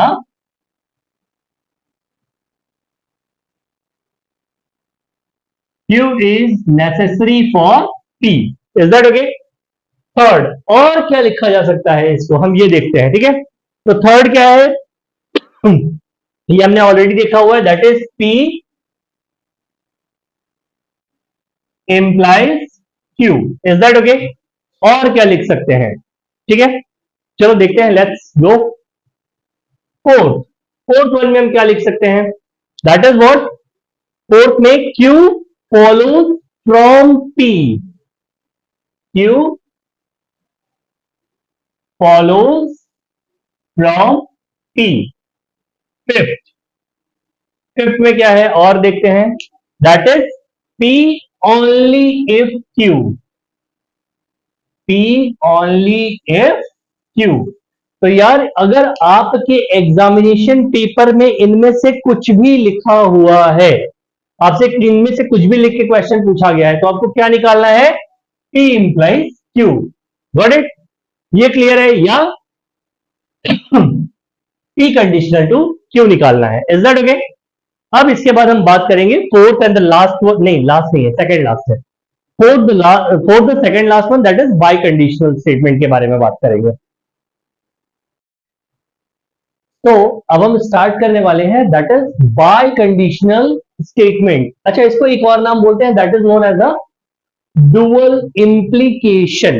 ठीक है, अब इसको थोड़ा समझते हैं, क्या बोल रहा है कि if two statements are combined using logical connective if and only if, यहां पे जो लॉजिकल कनेक्टिव यूज हो रहा है that is known as a if and only if, then it is called a biconditional statement. ठीक है, अब क्या बोल रहा है, if P and Q are two statement then P if and only if Q is called a biconditional. It is denoted by P double employees लगेगा यहां पे Q, या इस तरीके से भी इसको रिप्रेजेंट करते हैं, और रीड क्या करते हैं कि P बाय कंडीशनल Q और P if and only if Q। Is that okay? अच्छा, यहां पे भी एक इंपॉर्टेंट नोट देख लेते हैं कि ये बाय कंडीशनल स्टेटमेंट है, तो ये ट्रू कब होंगे, याद रखना कि जब P और Q की ट्रुथ वैल्यू सेम होगी तभी ये ट्रू होगा, नहीं तो ये फॉल्स हो जाएगा। मतलब यहां समझने की कोशिश करते हैं, P या Q को ट्रू होना इंपॉर्टेंट नहीं है, उसकी ट्रुथ वैल्यू सेम होना इंपॉर्टेंट है। जैसे फॉर एग्जाम्पल, मैं रुक जाओ, यहां पे आपके लिए टेबल बना के दिखाता हूं, इस प्लेस पे बनाते हैं। ठीक है, सो इट्स लाइक, देखो जैसे सपोज करो P Q, right, P double employee Q। Is that okay? क्या बोल रहा है, अब अपने को पता है यहां पे वैल्यूज क्या होती है, true true, false false, right, यहां पे क्या होता है, true false true false. Is that okay? ये तो याद है ना। अब क्या बोल रहा है, ध्यान से देखो कि if P and Q have a same truth value तो भी ये क्या होगा, ट्रू होगा। तो सेम ट्रुथ वैल्यू है तो ये क्या हो जाएगा, ट्रू हो जाएगा। अगर सेम ट्रुथ वैल्यू है तो ये ट्रू हो जाएगा, नहीं तो ये क्या हो जाएगा, फॉल्स हो जाएगा। और यही है हमारा बाय कंडीशनल या डबल इम्प्लीकेशन। ठीक है, समझ गए ना। जैसे अगर इन दोनों की ट्रुथ वैल्यू की बात हो रही है, दोनों ट्रुथ होना इंपॉर्टेंट नहीं है। ट्रुथ वैल्यू हमने पढ़ा है कैपिटल टी या कैपिटल एफ। तो अगर दोनों कैपिटल टी है तो ये टी हो जाएगा, या दोनों कैपिटल एफ है तो ये टी हो जाएगा। बाकी अगर एक ट्रू दूसरा फॉल्स है तो फॉल्स हो जाएगा, और एक फॉल्स दूसरा ट्रू है तो भी ये क्या हो जाएगा, फॉल्स हो जाएगा। yes. तो बच्चों चलो let's talk about the negation of a statement, right. अब निगेशन ऑफ द स्टेटमेंट क्या होता है, तो यहां पे हम समझने की कोशिश करेंगे कि for any given statement P, there is another statement which is defined to be true when P is false। याद रखना, अगर P false है तो negation of P क्या हो जाएगा, true हो जाएगा। and false if when P is true, right? It's called negation of P and it is denoted as a, ऐसे डिनोट करते हैं। और यार गुरु अगर ये सिंबल याद आ रहा होगा कहीं, याद है क्लास 10 सिमिलैरिटी चैप्टर, है ना। Yes, so this is what. अब इसमें एक नोट है, दैट इज व्हाट, कि अगर हम किसी निगेशन स्टेटमेंट का निगेशन निकालेंगे तो वापस वही स्टेटमेंट हमारा आ जाएगा। मतलब एक स्टेटमेंट है, उसका पहले निगेशन किया, देन वापस निगेशन कर देंगे तो हमारे पास वही स्टेटमेंट आ जाएगा। चलो इसकी ट्रूथ वैल्यू देख लेते हैं। तो जैसे सपोज करो एक स्टेटमेंट है P, negation of P is this, right. तो अगर P मेरा ट्रू है तो निगेशन ऑफ P क्या हो जाएगा, फॉल्स। और अगर P मेरा फॉल्स है तो निगेशन ऑफ P क्या हो जाएगा, ट्रू हो जाएगा। Is that okay? ये इसकी ट्रुथ वैल्यू हो गई। अब इस देखो यार, हमने पांच के पांचों कवर कर लिए। पहला क्या था हमारा, कंजंक्शन था, ठीक है, that is denoted as a and. Second क्या था हमारा, डिसजंक्शन था, that is denoted as a or. Third हमारा क्या था, नहीं याद आ रहा है, ओके। थर्ड हमारा था इम्प्लीकेशन या और क्या बोलते थे उसको, नहीं, जाके वापस देखो, ठीक है। इम्प्लीकेशन था, that is what, conditional, right. अब यहां पे क्या था कि दैट वहां पे P implies to Q। And second था दैट इज बाय कंडीशनल, ठीक है।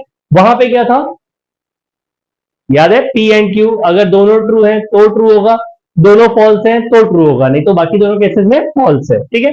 तो यहां पे हमने ये पूरा का पूरा कंप्लीट कर लिया। अब हम स्टार्ट करेंगे इसके क्वेश्चन आंसर, गॉट इट। चलो let's start with the question answer. चलो बच्चों, अब हम यहाँ पे ना आपकी जो बुक है उससे स्टार्ट करेंगे सॉल्व्ड एग्जांपल क्वेश्चन नंबर 1 से। सॉल्व्ड एग्जांपल में जो आपका एग्जांपल नंबर 1 है वो क्या बोलता है कि express the following compound statement. तो अपने को एक कंपाउंड स्टेटमेंट दिया होगा जिसको हमें कैसे रिप्रेजेंट करना है। तो express the following compound statement symbolically without examining the truth value, ठीक है।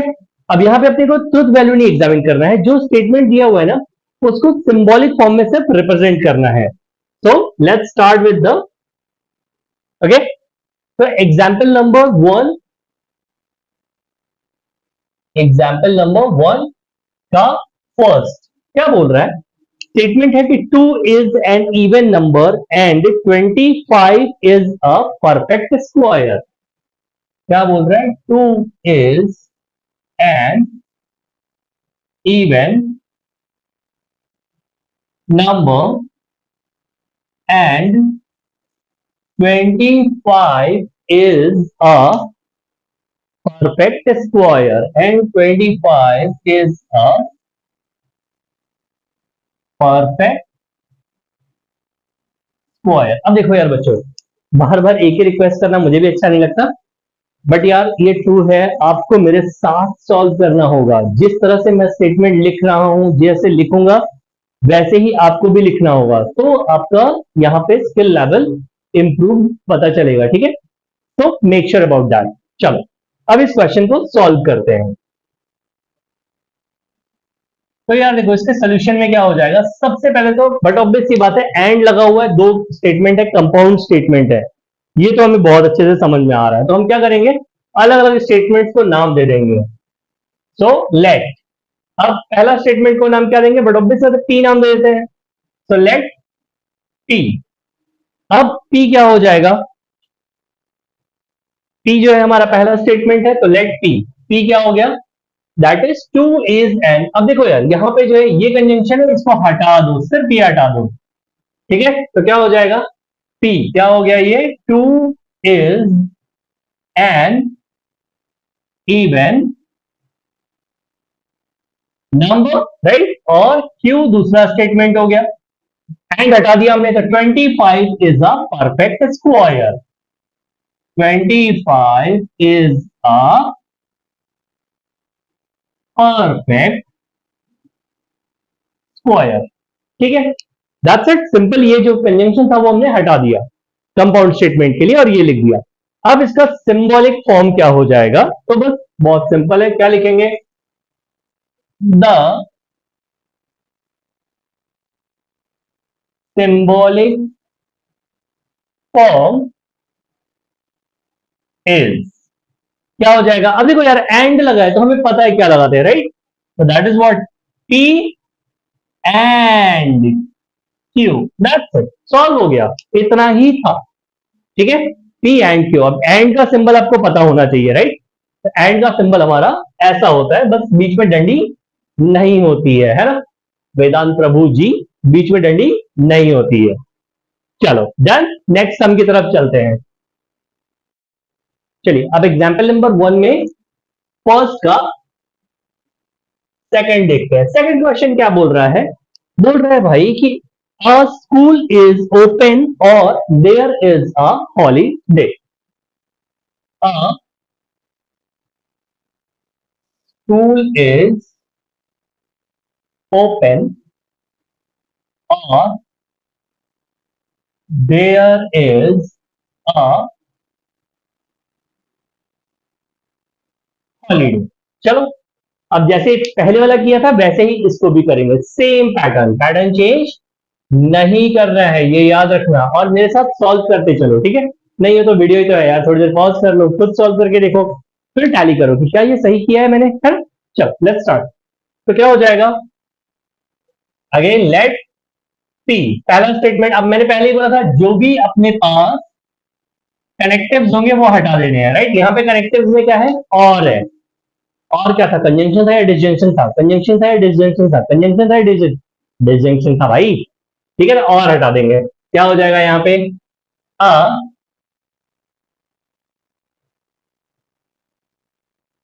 स्कूल इज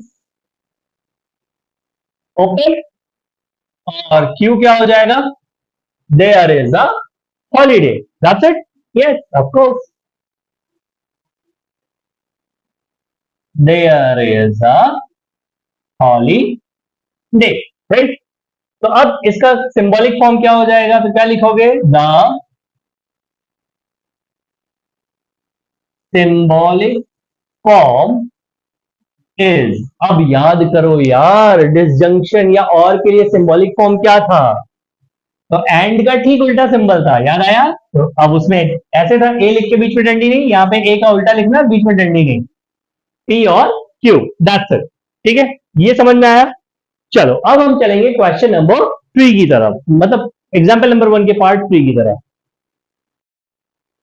तो अब चलते हैं एग्जाम्पल नंबर 1 पार्ट 3। यार ये ना थोड़ा सा ट्रिकी है, ध्यान से देखना और समझने की कोशिश करना। क्वेश्चन क्या है, क्वेश्चन है Delhi is in India but Dhaka is not in Sri Lanka.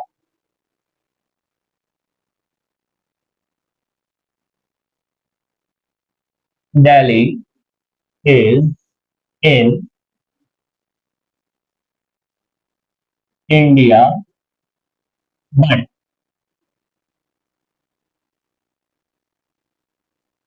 Dhaka is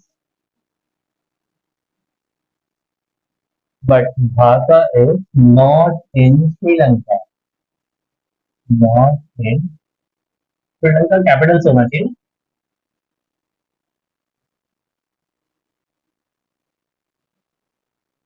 Sri Lanka. चलो अब देखो यार यहाँ पे पहली बात तो बट है, कनेक्टिव में क्या है, बट। अब बट जैसा कोई कनेक्टिव तो सर आपने पढ़ाया ही नहीं है, तो कैसे करेंगे। तो बहुत सिंपल सी बात है यार, पहले तो स्टेटमेंट अरेंज करो, ठीक है।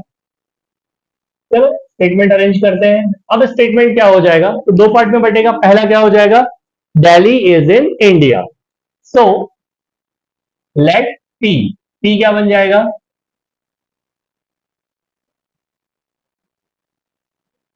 Delhi is in India.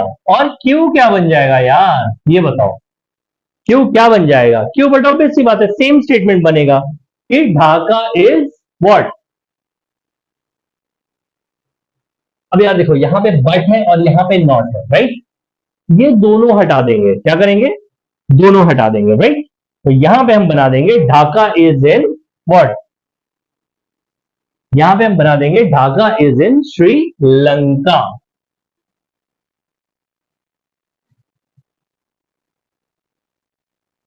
Dhaka is in Sri Lanka. अब यार, अब बारी आती है इसका सिंबॉलिक फॉर्म बनाने की, तो क्या लिखोगे?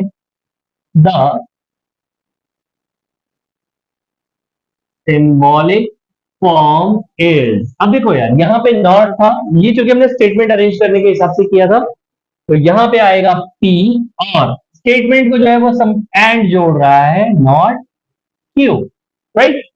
P and not Q means Delhi is in India and Dhaka is not in Sri Lanka. Clear है? चलो अब चलते हैं क्वेश्चन नंबर 4 की तरफ। Now example 1, question number 4। Question number 4 क्या है आपके एग्जाम्पल 1 सॉल्व एग्जाम्पल का? That is 3 plus 8 is greater than or equal to 12. 3 plus 8 is greater than or equal to 12 if and only if and only if 5 into 4 is less than or is equals to 25। चलो अब इसका solution भी देख लेते हैं। मैंने पहले ही आपको बोला है, सबसे पहले क्या फाइंड आउट करना है कि कनेक्टिव क्या है। ये हमारा कनेक्टिव है, यानी इसके पहले का स्टेटमेंट हो गया और इसके बाद का स्टेटमेंट हो गया, राइट? ये समझ में आ गया? कनेक्टिव फाइंड आउट कर लिया, कनेक्टिव के पहले का स्टेटमेंट हो गया, कनेक्टिव के बाद का स्टेटमेंट हो गया। अब यहां पे स्टार्ट करो, let T, what is the value of P? 3 plus 8 is greater than or is equals to 12, और Q की वैल्यू क्या हो जाएगी बच्चों? That is 5 into 4 is less than or is equals to 25। Is that okay? अब बारी आ रही है यार if and only if। याद करो, if and only if कहां यूज हो रहा था? Bye conditional, right? तो क्या हो जाएगा? The symbolic form, sorry, the symbolic form is what? P biconditional Q, that's it। Is that okay? P biconditional Q। अब हम चलेंगे, यहां पे हमारा जो है एक टाइप का एग्जाम्पल खत्म हो गया। अब जिस टाइप का हम एग्जाम्पल सॉल्व करेंगे, उसी टाइप का हम सेम टाइप का एक्सरसाइज में से क्वेश्चंस भी सॉल्व करेंगे, ठीक है? तो चलो अब एक्सरसाइज की तरफ चलते हैं और एक्सरसाइज से क्वेश्चन सॉल्व करते हैं। तो बच्चों यहां पे स्टार्ट हो रहा है हमारा एक्सरसाइज 1.1, क्वेश्चन नंबर सेकंड का फर्स्ट पार्ट, ठीक है? अब क्वेश्चन नंबर सेकंड का फर्स्ट पार्ट क्या बोल रहा है ये देखते हैं। सो दिस इज व्हाट बेटा, हाँ, सो this is what, Nagpur is in Maharashtra and Chennai is in Tamil Nadu. Okay, लिख लेते हैं पहले तो। Nagpur is in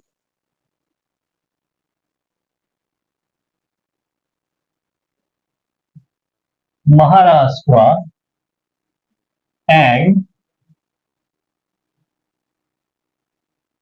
Chennai is in Tamil Nadu। Is that okay? Statement clear visible है एंड तक? Yes, perfect. सो अब हम देखते हैं यहाँ पे यार कि यहाँ पे जो कनेक्टिव है वो एंड है। मैंने क्या बोला था, सबसे पहले कनेक्टिव हटा देंगे। तो चलो लिखते हैं। अब यहाँ पे अगर कनेक्टिव हटाए तो दो स्टेटमेंट है हमारे पास, अगेन सेम एज्यूम करेंगे, लेट टी। अब टी को क्या मानेंगे? तो Nagpur is in Maharashtra,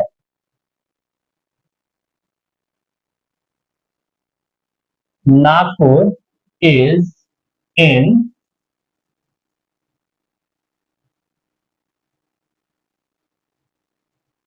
Maharashtra.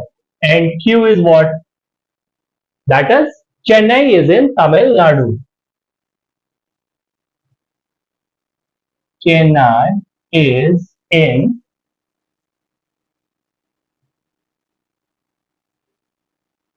Tamil Nadu. ठीक है. अभी हमने दो स्टेटमेंट्स में इसको डिवाइड कर लिया एंड हमने जो सिंबॉलिक सॉरी जो कनेक्टिव था एंड वो हटा दिया. ठीक है. अब इसका सिंबॉलिक स्टेटमेंट बनाएंगे तो क्या लिखेंगे? The symbolic form is. क्या हो जाएगा इसका सिंबॉलिक फॉर्म? अब यहां पे देखो यार अपने को साफ साफ दिख रहा है कि कनेक्टिव्स में एंड लगा हुआ है ना. तो ए बनाएंगे बिना डंडी वाला है ना. Very good. So this is what P and Q. That's it. Solve हो गया ये question. Right. Got it? Clear है? चलो अब हम करेंगे सेकंड क्वेश्चन की तरफ चलते हैं. Now the second question is, चलो let's start with the question number 2. क्या है क्वेश्चन नंबर 2? सेकंड का second. That is triangle is equilateral और isosceles.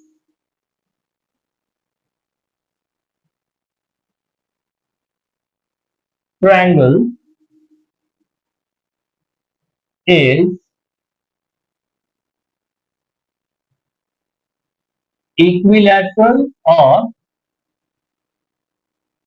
isosceles.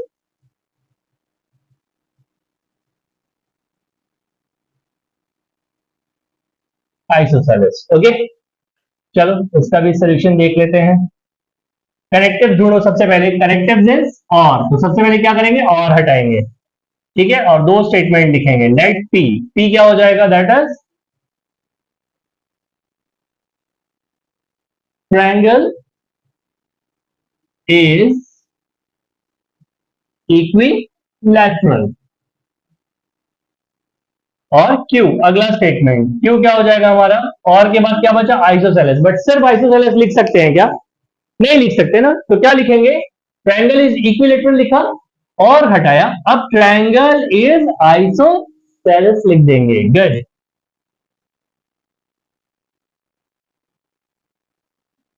Triangle is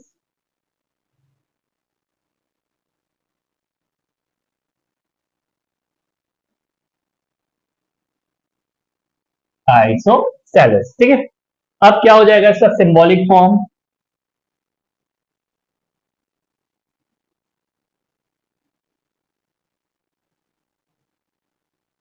symbolic form देखो यार, और लगा हुआ है. राइट. हमें पता है एंड का उल्टा और होता है. राइट. That's it. काम हो गया हमारा. पी और क्यू. That's it. सॉल्व हो गया ये. चलो next the third one start करते हैं. तो हमने कर लिए अपने दो क्वेश्चंस. राइट. थर्ड क्वेश्चन की तरफ चलते हैं. अब सेकंड का थर्ड क्वेश्चन क्या बोल रहा है ये देखते हैं. ठीक है. So third question is the angle is right angle if and only if it is of measure 90 degree. क्या बोल रहा है? The angle is right angle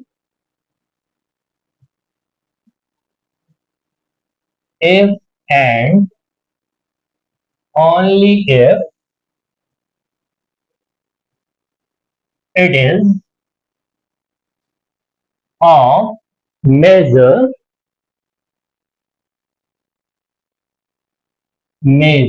90 degree. चलो अब इसका भी सोल्यूशन देख लेते हैं. है ना. तो यार बच्चों इसका सोल्यूशन हमें समझना होगा. समझेंगे कैसे वो देखो. हमारे पास जो कनेक्टिव्स है that is if and only if connectives है. राइट. तो सबसे पहले तो क्या करना है? कनेक्टिव्स को हटा देना है. मैं बार बार इस तरीके से कर रहा हूं. रीजन है ताकि आपको ये अच्छे से समझ में आ जाए. तो सबसे पहले आप कनेक्टिव्स हटा दो. तो क्या हो जाएगा? दो स्टेटमेंट बन गए आपके पास. Late P. पी क्या हो जाएगा? The angle is right angle. क्या हो जाएगा? The angle is right angle. The angle is right angle. और Q जो इसका बनेगा वो क्या हो जाएगा, what, it is of measure 90 degree, it is of measure 90 degree, right? अब ये दो स्टेटमेंट बन गए, लेकिन ध्यान रखो इफ एंड ओनली इफ अगर लगा हुआ है तो इफ एंड ओनली इफ है, दो बार इफ है, यानी ये कौन सा स्टेटमेंट है, बाय कंडीशनल है, राइट? तो क्या हो जाएगा, द सिंबॉलिक फॉर्म इज, क्या हो जाएगा, that is P bye conditional Q, got it? चलिए अब चलते हैं हम क्वेश्चन नंबर 4 की तरफ। So let's start with the question number 4, right? अब यार देखो एक्सरसाइज 1.1 सेकेंड क्वेश्चन नंबर 4 क्या बोलता है, question number 4, question number 4 is angle is neither acute nor what, angle is neither acute nor obtuse,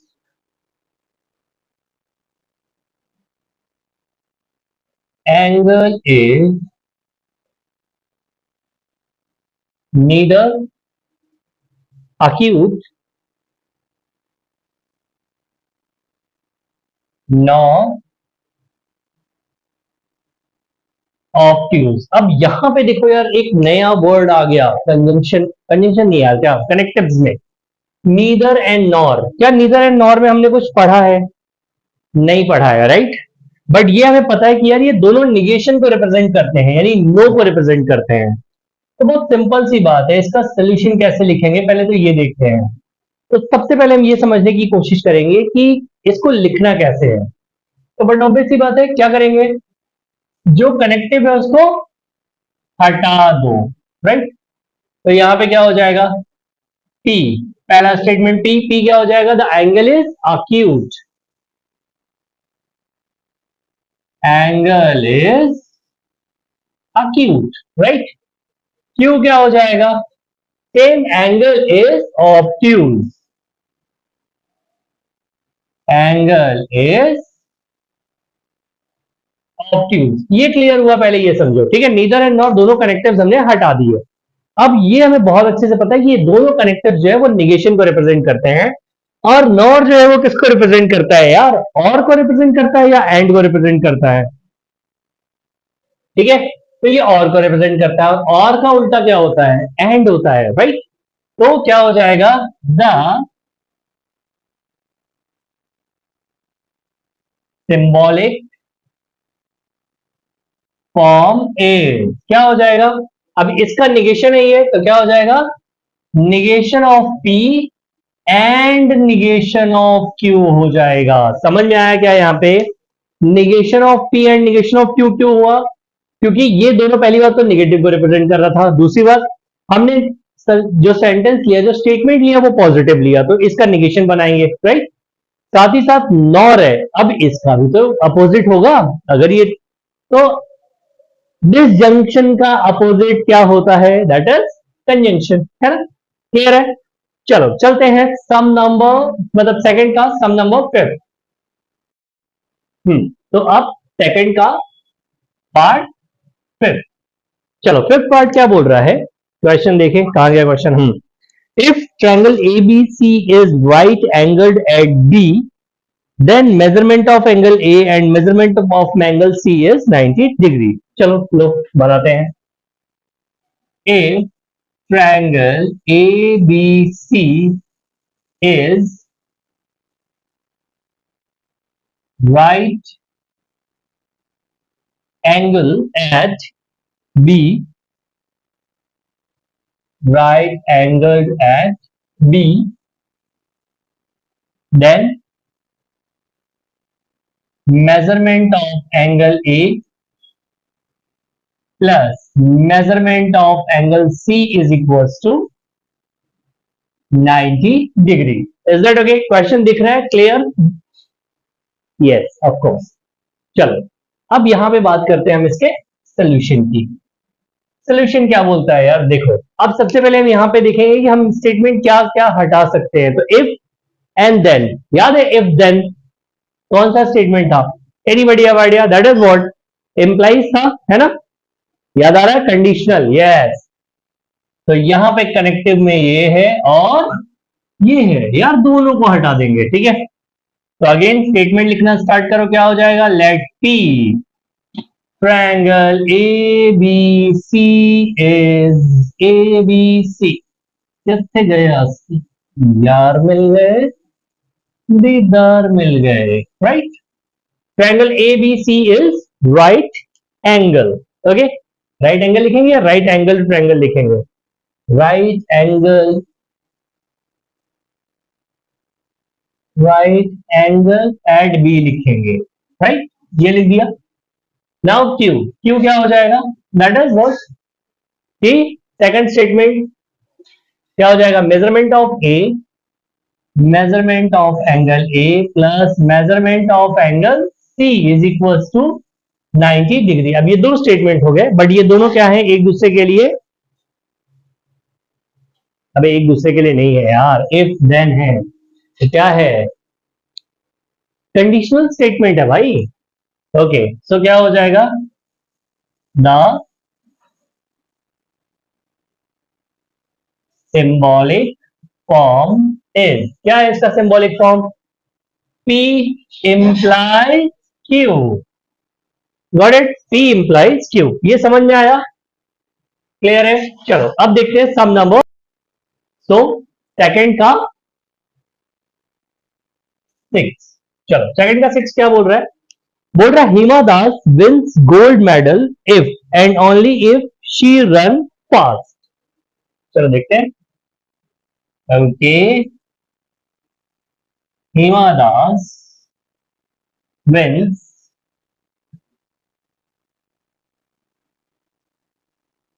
gold medal if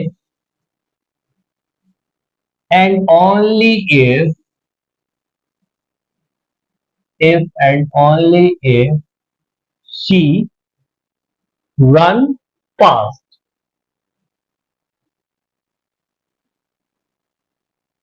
okay, चलो अब इसका solution देखते हैं। अब यार अभी तक जैसा बताता आया हूं सेम वही कॉन्सेप्ट फॉलो करेंगे, राइट? क्या मैंने बोला था? सबसे पहले क्या ढूंढेंगे? कनेक्टिव्स ढूंढेंगे। अब कनेक्टिव्स में हमारे पास साफ साफ दिख रहा है यार, clear. If and only if हमारा कनेक्टिव है, तो कनेक्टिव को क्या करेंगे? हटा देंगे। So let P, P statement क्या हो जाएगा? That is what Hima Das wins gold medal,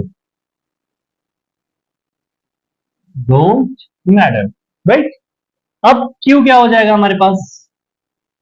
she run fast, रुम्बरड़ा fast.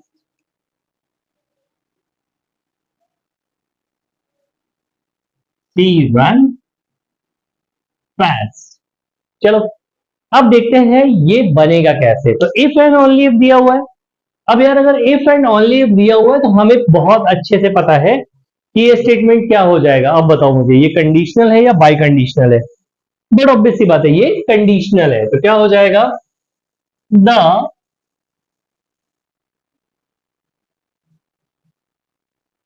symbolic form is P what? If and only if biconditional Q, P biconditional Q। अच्छा याद है मैंने तुम लोगों को बताया था कि इसकी जगह पे हम एक और चीज लिख सकते हैं, डबल एरो लगा करके। अगर तुमने डबल साइड भी लिखा ना तो इसका मीनिंग सेम होता है, याद रखना, ठीक है? चलो अब नेक्स्ट चलते हैं क्वेश्चन नंबर 7।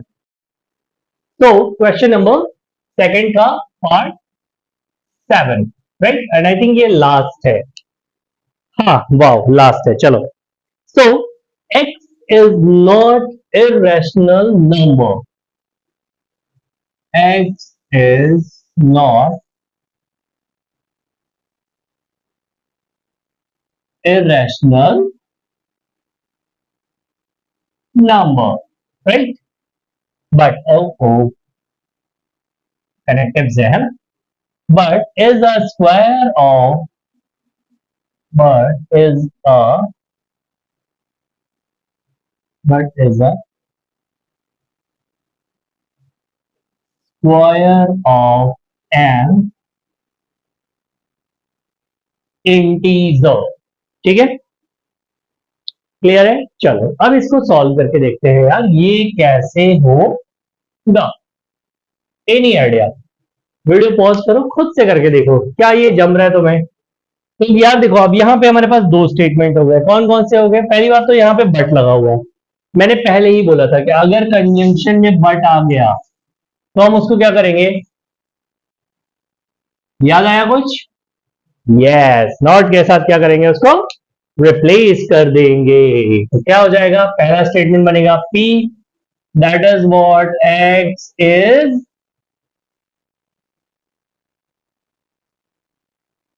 Irrational number. और दूसरा स्टेटमेंट बनेगा Q। एक मिनट, लेट लिखना भूल गया है ना।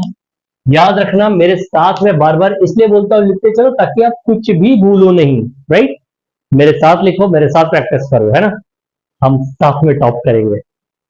चलो, सो क्यू क्यू क्या हो जाएगा? It is a square of N integer. It is square of N integer. चलो अब ये लिखते हैं जो यहां पे है। क्या हो जाएगा? द सिंबॉलिक फॉर्म इज, क्या हो जाएगा? X is not irrational number. Okay, तो that is what P not हो जाएगा पहली बात तो। और बट लगा हुआ है तो मैंने पहले ही बताया था बट के केस में क्या आ जाता है? एंड आ जाता है। तो negation of P and Q, is that okay? यार यहां पे ना एक चीज और संभव है, पॉसिबल है। ठीक है, चलो वो भी डिस्कस कर लेते हैं, आपको बता देते हैं। ठीक है, यहां पे बगल में बता दूं, इसको ना एक टर्म और लिख सकते हैं। जहां पे हमने लिखा ना एक्स इज इरेशनल नंबर, यहां पे हम इसको डायरेक्टली अज्यूम कर सकते हैं। क्या लिख दूं?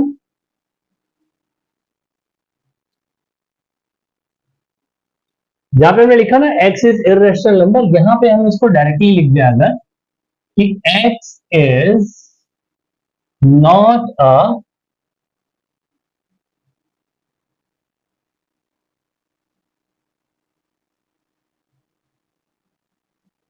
Irrational number. अगर नॉट लग जाए, ठीक है, तो क्या हो जाएगा?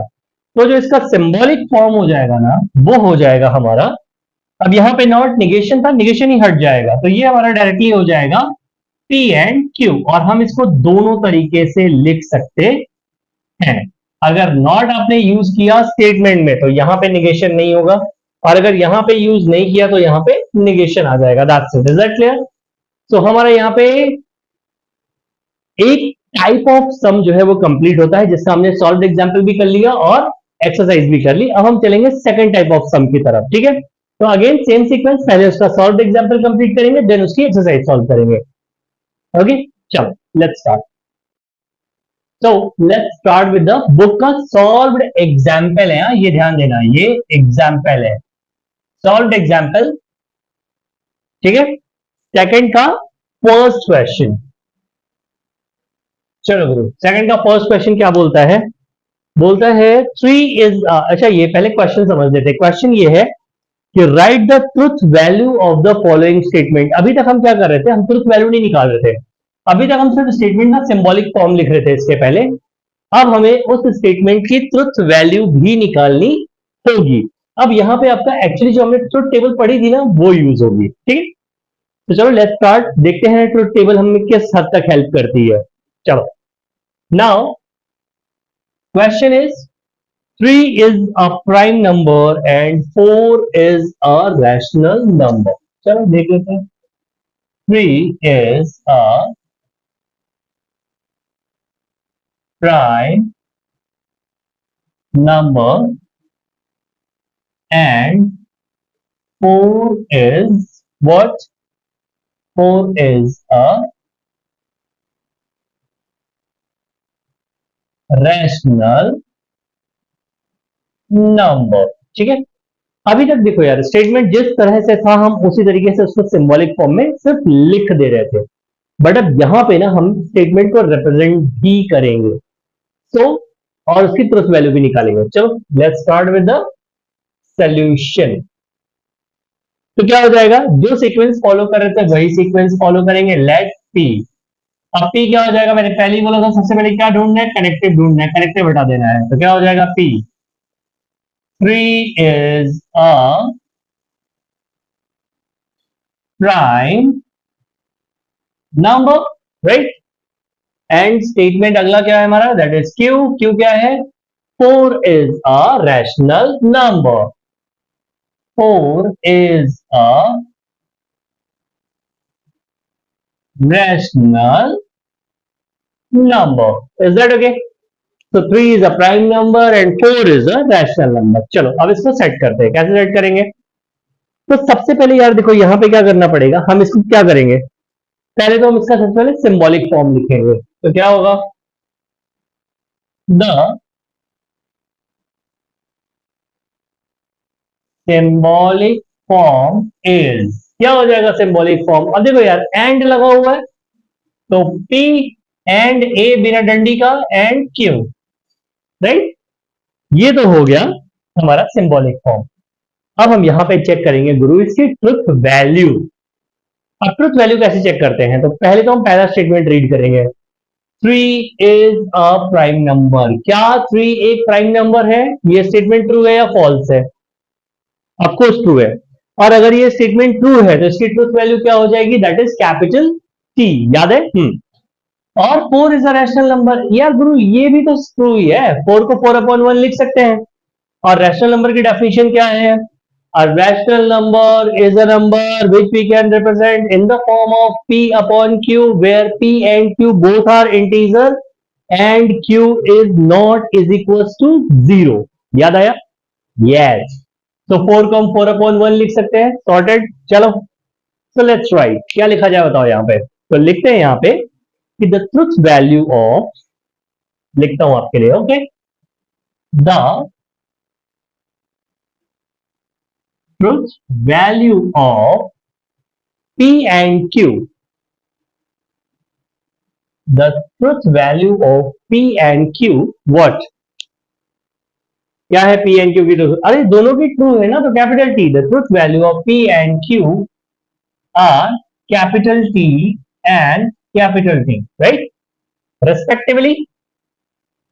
यार देखो रिस्पेक्ट तो देनी पड़ेगी है ना, तो इसलिए हम क्या लिखेंगे यहाँ पे, respectively। अब अगर दोनों की truth value T and T हो गई, तो अब इसको क्या करेंगे, सिंबॉलिक फॉर्म में इसको रिप्रेजेंट करेंगे, इसको। तो क्या हो जाएगा, so T and T is equivalent to, यार याद रखना यहां पे जो है, एक मिनट ये मैंने क्या लिख दिया, ये नहीं लिखा था पहले, है ना, गलत बात, धन्यवाद। हाँ पहले ये लिखेंगे, तो P and Q is equivalent to, अब ये किसके इक्विवेलेंट है, T एंड T, तो यहां पे भी क्या हो जाएगा T, राइट। अब यार याद करो कंजंक्शन के केस में अगर दोनों वैल्यूज ट्रू होती थी, है ना, अगर कंजंक्शन के केस में दोनों वैल्यूज ट्रू होती थी तो उसका जो फाइनल ट्रुथ वैल्यू आता था P एंड Q का, वो क्या आता था, याद करो, ट्रू ट्रू, तो ट्रू ही था, याद आया, यस, तो इज ट्रू, राइट। तो क्या हो जाएगा, truth value of the given statement is capital T। So the truth value of given statement is capital T। समझ में आया ये क्वेश्चन, देखो यार क्वेश्चन समझ में आना बहुत इंपॉर्टेंट है। क्या बोल रहा है कि 3 is a prime number and 4 is a rational number, इसको जो है इस स्टेटमेंट की ट्रुथ वैल्यू निकालनी है। अब ट्रुथ वैल्यू निकालने से पहले हम क्या करेंगे, सबसे पहले तो हम इसका कनेक्टिव ढूंढेंगे, हमने कनेक्टिव ढूंढ लिया, कनेक्टिव हमारे पास क्या है, दैट इज एंड। अब एंड कनेक्टिव है तो एंड को हटा दिया, अब हमारा स्टेटमेंट दो पार्ट में डिवाइड हो गया, 3 is a prime number, 4 is a rational number. हमने वो लिख लिया, let P 3 is a prime number, 4 is a rational number, that's it.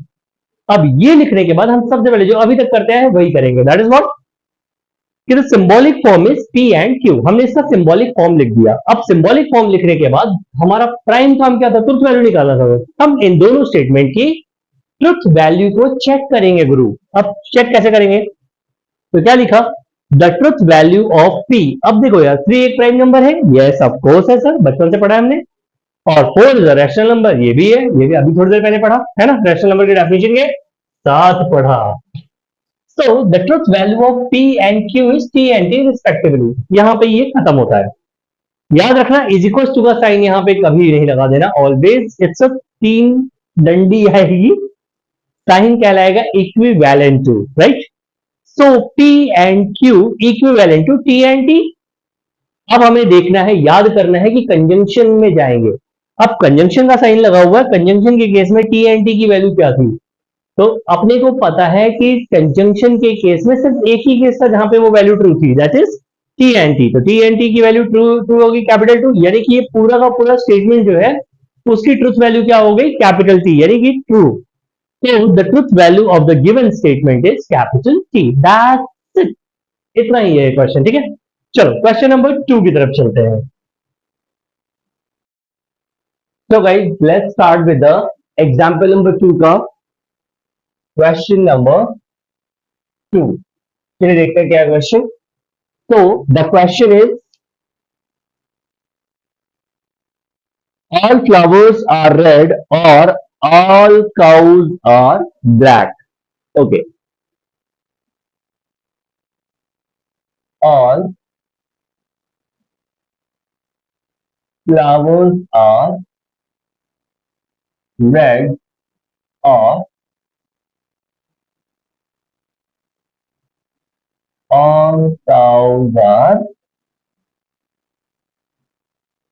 black, right। तो अब इस क्वेश्चन में अगर हम ध्यान से देखें तो हमारे पास कनेक्टिव्स के नाम पे क्या है, दैट इज और, राइट। चलो स्टार्ट करते हैं। तो अब यहां पे क्या हो जाएगा, सबसे पहले तो will start with leg what P,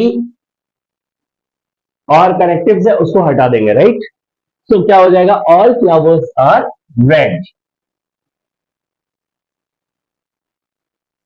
all flowers are red, right. और क्यू जो है हमारा वो क्या हो जाएगा, that is all cows are black.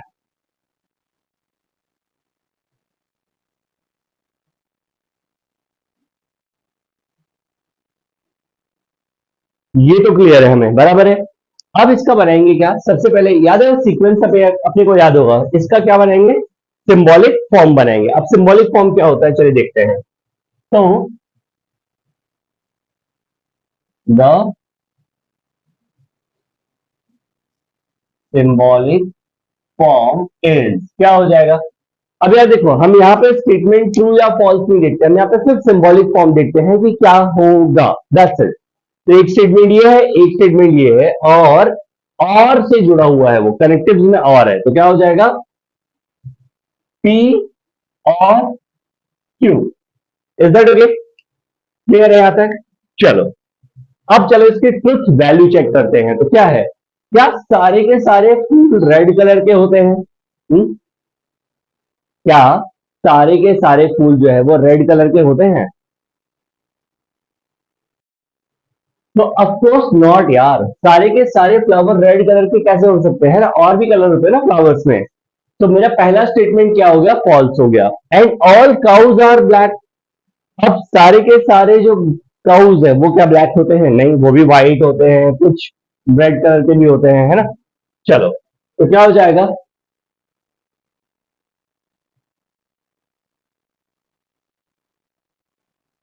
The truth value of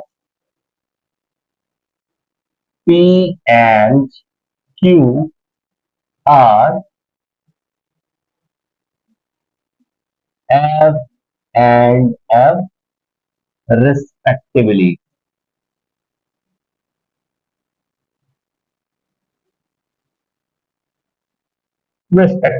right. ये हो गया। अब देखो, अब हमने क्या किया, स्टेटमेंट अरेंज कर लिया, उसका सिंबॉलिक फॉर्म बना दिया और उसकी ट्रुथ वैल्यू बना दी। अब जैसे ही आपने इसकी ट्रुथ वैल्यू बनाई, हम इसको आगे कर सकते हैं। क्या करेंगे, सो P और Q इज इक्विवेलेंट टू, बार बार बोल रहा हूं, पिछले सब में भी बोला था, यहां पे इज इक्वल टू लगा दिया ना, बहुत मारूंगा, सीरियसली बता रहा हूं। हाँ आप ओके, इतना मारूंगा ना, चलोगे तो भी लोग बोलेंगे वाह क्या डांस करता है ना। चलो, सो पी आर क्यू, राइट। अब यहां पे क्या हो जाएगा, दोनों फॉल्स हो जाएंगे, तो दिस इज व्हाट, एफ और एफ। अब एक बात बताओ यार, अब हम बात कर रहे हैं डिसजंक्शन में, और डिसजंक्शन में अगर दोनों स्टेटमेंट हमारे फॉल्स होते थे तो वैल्यू क्या होती थी, दैट इज ऑलवेज फॉल्स। याद आया, और यही एक केस था जहां पे ये फॉल्स होता था, दैट्स इट। तो अब इस स्टेटमेंट की ट्रुथ वैल्यू क्या हो जाएगी, बोलो। तो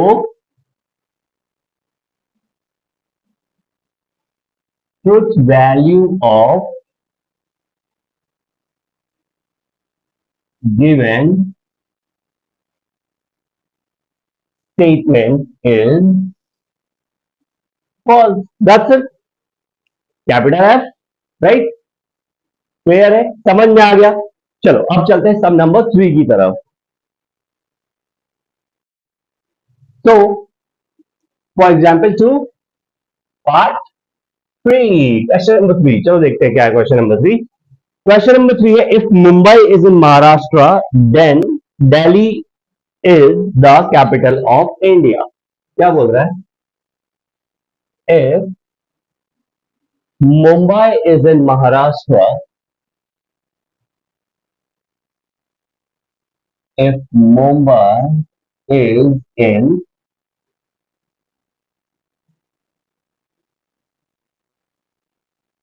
Maharashtra, then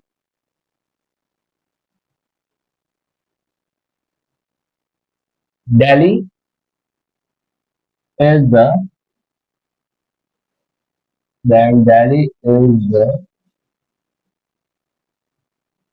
capital of India. चलो लेट्स सॉल्व। अब इसको सॉल्व करने का पैटर्न क्या है, अगेन एक ही बात बार बार बोल रहा हूं, और इस बात पे आपको ज्यादा से ज्यादा फोकस करना है। क्या बोला मैंने, अगर याद होगा, मैंने पहले बोला कि सबसे पहले हम फाइंड आउट करेंगे कि हमारे पास कनेक्टिव्स में है क्या। तो अगर ध्यान से देखोगे तो कनेक्टिव्स में यहाँ पे इफ है, और यहां पे कनेक्टिव में गुरु देन है, तो क्या करेंगे, इफ देन दोनों हटा देंगे, ठीक है।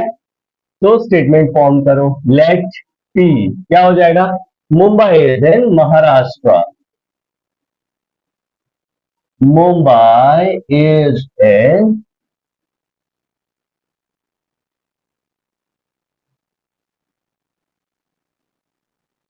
महाराष्ट्र, और क्यू क्या हो जाएगा, that is what, Delhi is the capital of India, Delhi is the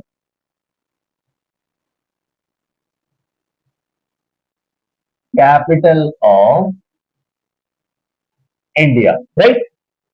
Mumbai is in Maharashtra and Delhi is the capital of India. अब क्या करेंगे, अब यार, अब इस स्टेटमेंट को अरेंज करने की कोशिश करेंगे। अब ध्यान से देखो, इफ एंड देन लगा हुआ है, क्या लगा हुआ है, इफ एंड देन लगा हुआ है। तो सबसे पहले इसका सिंबॉलिक फॉर्म लिखेंगे, तो द सिंबॉलिक फॉर्म इज, क्या हो जाएगा सिंबॉलिक फॉर्म, बताओ। अब अपने को पता है, अगर किसी स्टेटमेंट में इफ देन लगा होता है तो वो कौन सा स्टेटमेंट हो जाता है, that is conditional statement, right. तो यहां पे कौन सा साइन आएगा, एम्प्लाइज का साइन आएगा, तो that is P implies to Q. ये सिंबॉलिक फॉर्म हो गया। अब सिंबॉलिक फॉर्म लिखने के बाद चलो इसकी ट्रुथ वैल्यू फाइंड आउट करते हैं। तो क्या मुंबई महाराष्ट्र में है, यस ऑफ कोर्स है, कैपिटल है, राइट। और दिल्ली जो है is the capital of India, हाँ जी वो भी है। तो चलो लिखते हैं, क्या हो जाएगा। अब अगेन जो स्टार्टिंग से लिखते हैं उसी पैटर्न में लिखेंगे सेम। तो क्या हो जाएगा, the truth value of P and Q R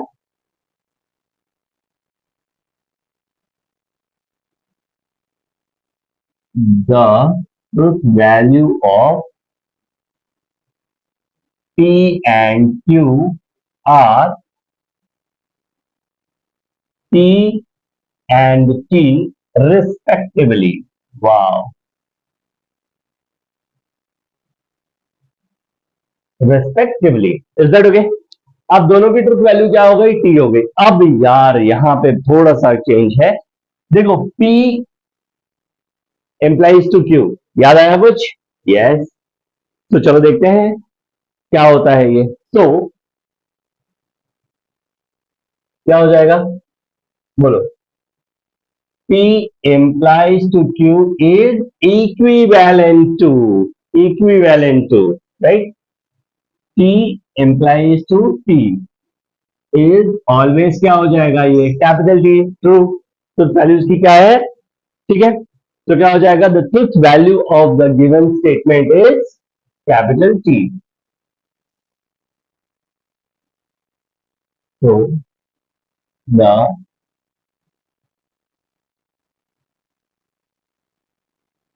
Truth value of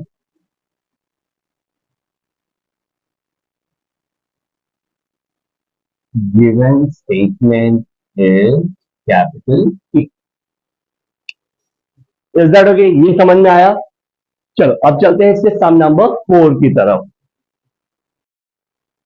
तो let's start with the question number 2 part 4, सब क्वेश्चन 4। ठीक है, अब यार यहां पे अगर हम ध्यान से देखें तो क्वेश्चन क्या है?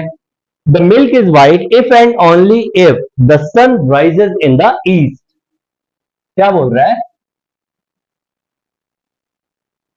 Milk is white if and only if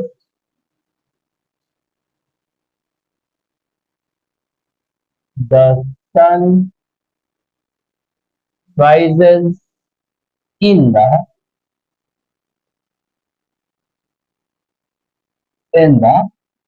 west। ठीक है, अब इस क्वेश्चन को समझने की कोशिश करते हैं पहले तो। तो यहां पे हम सबसे पहले क्या ढूंढेंगे बच्चों? Of course we will find out what is the connective. ये रहा हमारा कनेक्टिव। चलो let's start solve.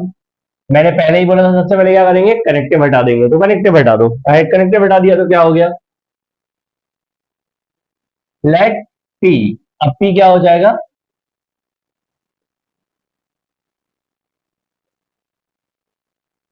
Milk is white. और क्यू क्या हो जाएगा हमारा? The sun rises in the west. The sun rises in the west. चलो गुरु, अब इस स्टेटमेंट का सबसे पहले क्या बनाएंगे? सिंबॉलिक स्टेटमेंट बनाएंगे। अब सिंबॉलिक स्टेटमेंट क्या होगा इसका, ये समझते हैं। तो यार सॉरी, एक सेकेंड, आप पानी पी लीजिएगा। सिंबॉलिक स्टेटमेंट देखो क्या बनेगा। तो इफ एंड ओनली इफ लिखा हुआ है, right?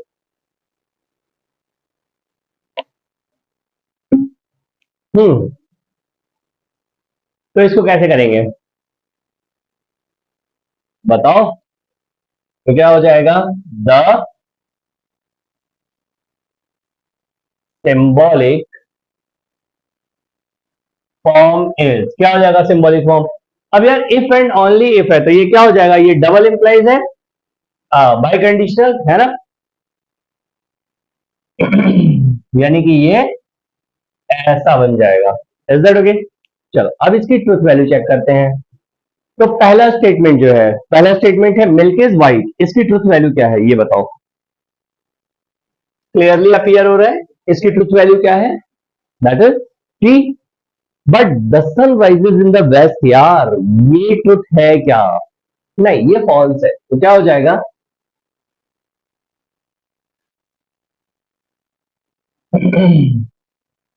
The truth value of P and Q are क्या हो जाएगा, पहले का कैपिटल टी और दूसरे का क्या है, कैपिटल एफ। तो capital T and capital F respectively. Very good, respect करना नहीं भूलना है, रिस्पेक्टिवली। Is that okay? चलो अब क्या हो जाएगा, लेट्स स्टार्ट विद द तो क्या हुआ, तो P biconditional or double implies Q is equivalent to what? Truth, and double implies false. अब हमने ये डिस्कस किया था, अगर याद होगा, बाई कंडीशनल स्टेटमेंट के केस में। तो बाई कंडीशनल स्टेटमेंट के केस में एक बड़ी इंटरेस्टिंग बात थी कि अगर दोनों ट्रू है तो ट्रू होगा, और दोनों फॉल्स है तो ट्रू होगा, बाकी किसी भी केस में ये क्या होगा, फॉल्स हो जाएगा। तो ये क्या हो गया, इज एफ। तो इसकी ट्रुथ वैल्यू क्या हो गई, कैपिटल एफ हो गई, राइट। तो क्या हो जाएगा, तो the truth value of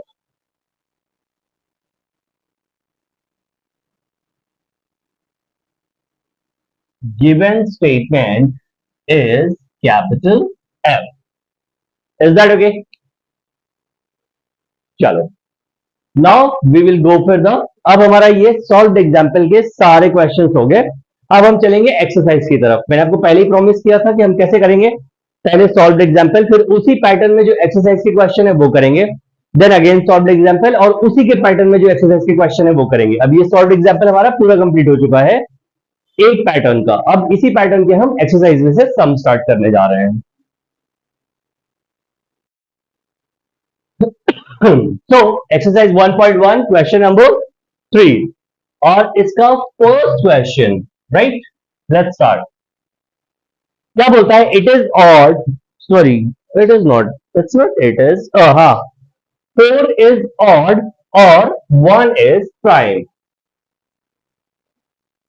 4 is odd or 1 is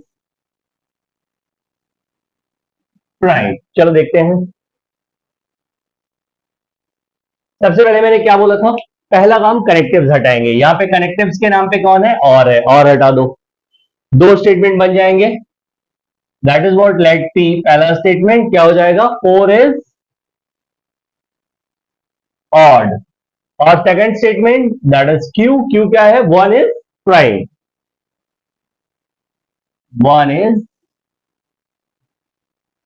prime. Is that okay? So let's start with the, कैसे करेंगे बताओ। अब हमने अभी तक सॉल्व्ड एग्जांपल में सारे किए हैं, हमें पता है। अब यहां पे हमें क्या लिखना है, पहले ये बताओ। सिंबॉलिक फॉर्म लिखेंगे, राइट। तो क्या लिखेंगे, द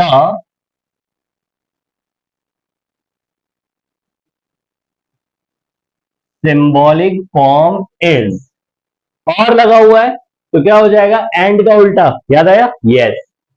तो दैट इज व्हाट, पी और क्यू। यहां तक क्लियर है? चलो अब देखते हैं यार, इसकी ट्रुथ वैल्यू के बारे में बात करते हैं। क्या 4 एक ऑड नंबर है? नहीं यार, हमने बचपन से डेफिनेशन पढ़ी हुई है कि any number which is divisible by 2 is an even number, और 4 हमारा क्या है, 2 से डिवाइड होता है, तो इसलिए ये एक ऑड नंबर नहीं है। तो ये स्टेटमेंट हमारा क्या हो गया, फॉल्स हो गया। और 1 इज प्राइम नंबर, पॉसिबल ही नहीं है भाई। ये भी हम बचपन से पढ़ते आए हैं, सबसे छोटा प्राइम नंबर क्या है, दैट इज 2, ऑफ कोर्स, है ना। चलो लेट्स स्टार्ट। तो क्या हो जाएगा, the truth value of P, ऐसा मत, P and Q are F and F respectively. Is that okay? So the truth value of P and Q are F and F respectively. अब दोनों F हो गया, right? और symbol किसका है, और का सिंबल है, याद रखना। तो P और Q is equivalent to what? F और F, और हमने पढ़ा है अगर ये क्या है, डिसजंक्शन है, डिसजंक्शन में अगर मेरे दोनों स्टेटमेंट फॉल्स हैं तो मेरा जो रिजल्ट होता है, जो अगले स्टेटमेंट की ट्रुथ वैल्यू आएगी दोनों की, वो भी क्या आएगी, दैट इज फॉल्स ही आएगी। क्लियर है? तो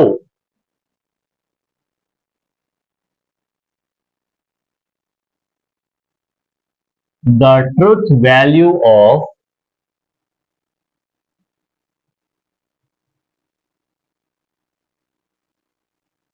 given statement is capital F, यानी कि false. Is that okay?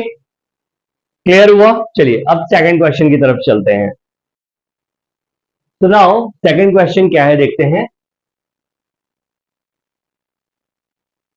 Second question is 64 is a perfect square and 46 is a prime number. So let's check. 64 is a perfect square and 46 is a prime number. Is that okay? Let's start with the solution. अब यार गुरु यहां पे देखो, again सबसे पहले मैंने क्या बोला था, अगर कभी भी ऐसी सिचुएशन आएगी तो हम सबसे पहले ढूंढेंगे कि हमारे पास कनेक्टिव्स में क्या है। तो कनेक्टिव्स में ये रहा हमारे पास एंड। पहले तो इसको हटाओ, है ना, अच्छा नहीं लग रहा है यार। लेट पी क्या हो जाएगा, ये 64 is a perfect square. 64 is a perfect square and Q का क्या हो जाएगा, that is what, 46 is a prime number. 46 is a prime number. Got it? चलो अब क्या करेंगे, अब इसको सबसे पहले सिंबॉलिक फॉर्म में रिप्रेजेंट करेंगे। तो लिखो द सिंबॉलिक फॉर्म इज। अब सिंबॉलिक फॉर्म एंड है तो बट ऑब्वियस सी बात है, याद है एंड के लिए मैंने बताया था ए बनाएंगे, बीच में डंडी नहीं होगी।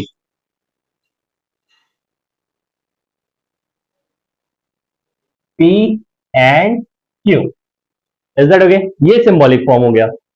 अब अगर ये सिंबॉलिक फॉर्म हो गया तो अब इसके आगे सॉल्व करेंगे। अब पहले देखेंगे कि 64 इज अ परफेक्ट स्क्वायर। क्या 64 एक परफेक्ट स्क्वायर है? ऑफ कोर्स है यार, 8 8 64 होता है, पढ़ा है बचपन से, है ना। 46 इज अ प्राइम नंबर। यार अब ये क्वेश्चनेबल बात है, 46 प्राइम नंबर है क्या? नहीं, लास्ट डिजिट क्या है, 6 है। अगर लास्ट डिजिट 6 है तो मतलब ये नंबर मेरा क्या है, 2 से डिविजिबल है, राइट। और अगर ये 2 से डिविजिबल है तो ये प्राइम नंबर हो ही नहीं सकता, यानी कि क्या हो जाएगा, द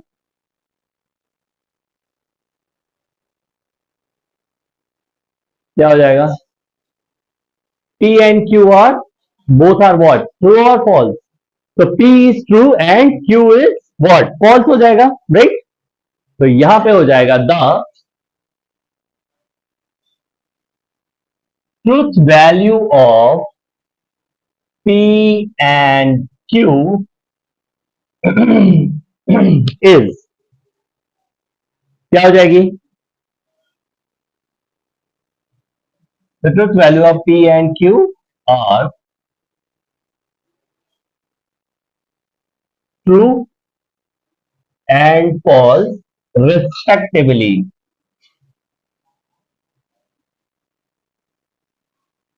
गॉट इट? ये हो गया। अब अपने को ट्रुथ वैल्यू हमने फाइंड आउट कर ली, अब क्या करेंगे, इसके साथ इसको इक्विवेलेंट में रख देंगे, बस that's it. So that is what P and Q is equivalent to true and false is। अब याद करो यार, एंड का केस, कंजंक्शन का केस, और कंजंक्शन के केस में सिर्फ और सिर्फ एक कंडीशन ऐसी होती थी जिसमें कि इसकी वैल्यू ट्रूथ आती थी, और वो कंडीशन क्या थी कि अगर P और Q दोनों ट्रू होंगे, दोनों की ट्रुथ वैल्यू T होगी, तो ही जो है इनके कंजंक्शन की वैल्यू भी टी होगी, यहाँ पे एक की टी है और एक की एफ है, तो यानी यहाँ पे कंजंक्शन की वैल्यू क्या आ जाएगी, एफ आ जाएगी। Okay, got it. इसके बाद का स्टेटमेंट तो हमें पता है, क्या लिखेंगे, तो द गिवन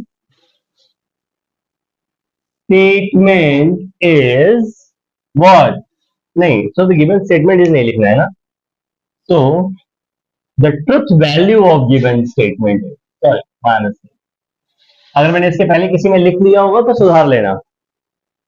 तो the truth value of given statement is capital F, यानी कि false. Is that okay? So now let's start with the exercise 1.1 question number 3 का 3। चलो let's start। अब ये क्या बोल रहा है कि 5 is a prime number and 7 divides 94। 5 is a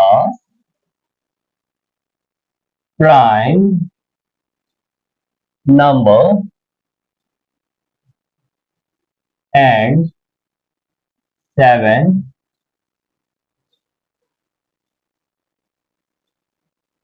divides 94।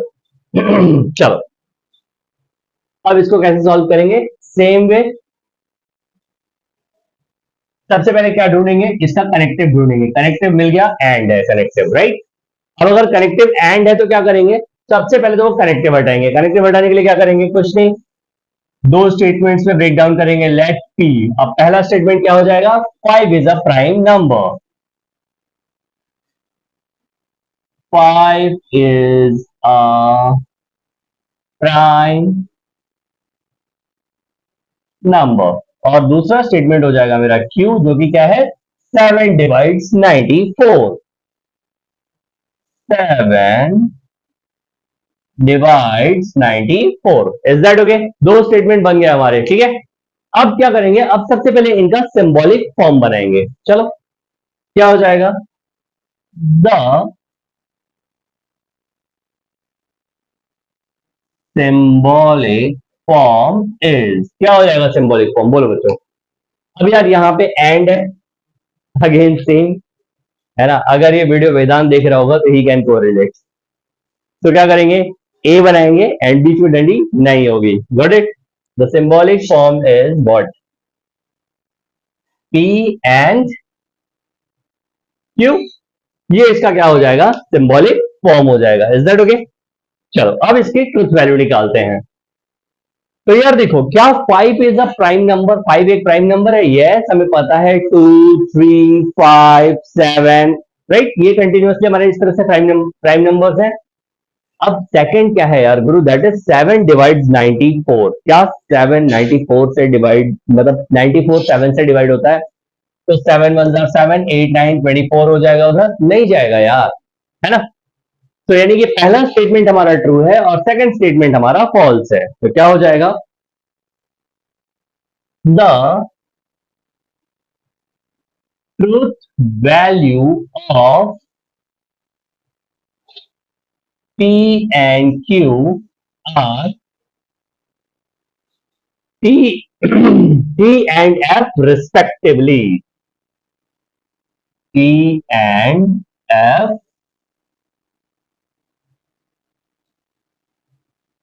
respectively, right। यहां तक क्लियर है।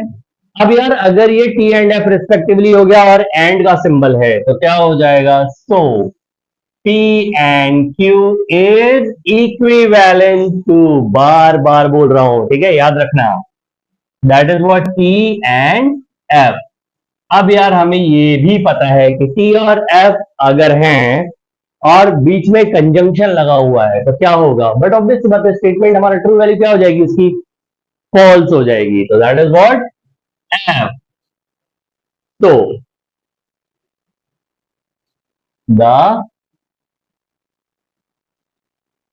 Truth value of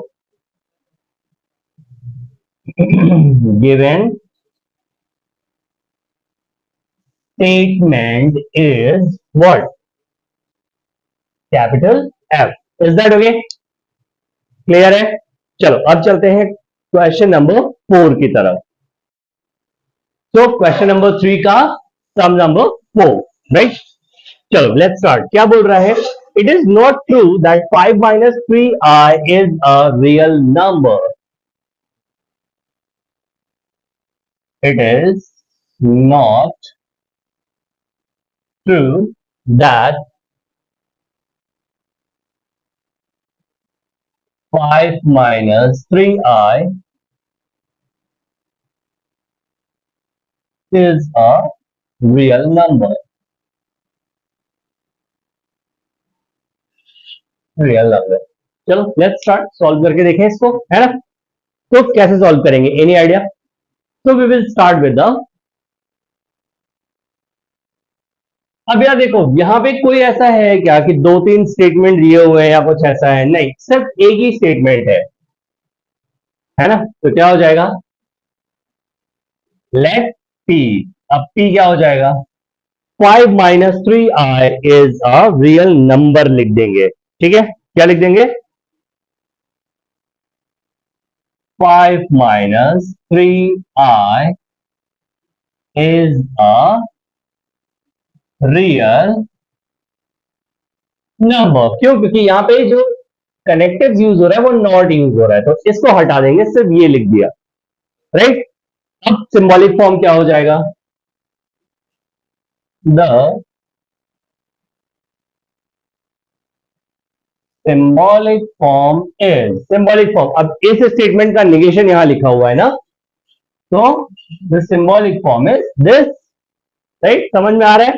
good.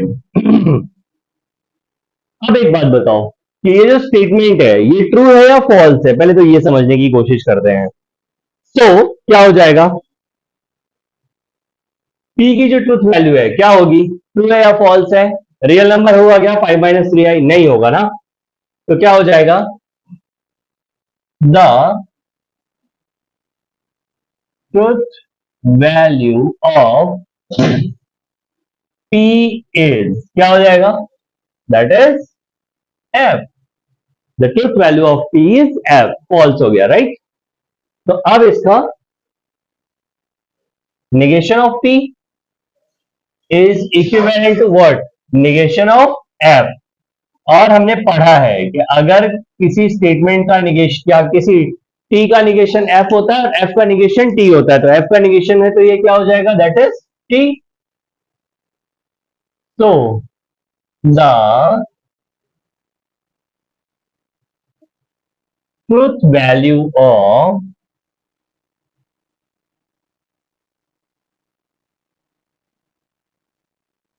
given statement is what? T, true, capital T। Is that okay?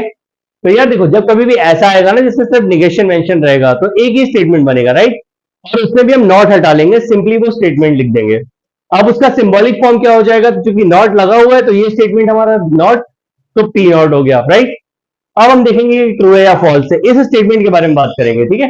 ये मत देख लेना, ये स्टेटमेंट टी, तो पी की ट्रुथ वैल्यू निकालेंगे, वो फॉल्स हो गई। अब यहां पे निगेशन लगा हुआ है तो फॉल्स का negation that is true, that's it. Clear है?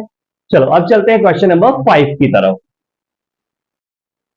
So now let's start with the question number 3 का part 5th। अब यार देखो 5th में क्या दिया हुआ है कि if 3 into 5 is equals to 8, if 3 into 5 is equals to 8, then 3 plus 5 is equals to 15, right? चलो देखते हैं क्या होगा इसमें, है ना? सॉल्व करें इसको। चलो अब यार अपने को पता है सबसे पहले क्या ढूंढना है? कनेक्टिव ढूंढना है, और कनेक्टिव में हमारे पास ये रहा इफ एंड देन। अब अगर इफ देन लगाए तो क्या हो जाएगा? बचपन से पढ़ते आए ना, तो आज फिर पढ़ के देखो। अब इफ देन लगाए तो दो स्टेटमेंट बन जाएंगे, क्या हो जाएगा स्टेटमेंट लेट पी, अब पी के साथ क्या हो जाएगा 3 into 5 is equals to 8 और Q that is 3 plus 5 is equals to 15। Clear है, ये हो गया। अब यहां पे क्या हो जाएगा, अब इसका सिंबॉलिक स्टेटमेंट क्या हो जाएगा, अब इफ देन है तो क्या हो जाएगा कंडीशनल है ना, या इंप्लाइज है, तो द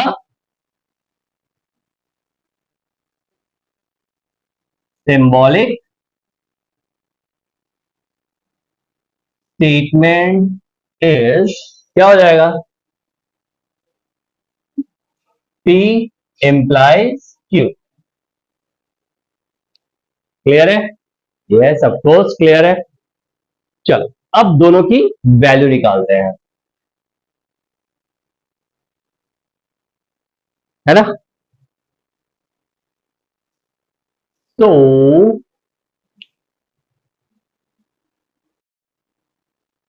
यार अब यहाँ पे ये हो गया हमारा सिंबॉलिक स्टेटमेंट रेडी। अब इसका चलते हैं ट्रुथ वैल्यू निकालते हैं, तो क्या हो जाएगा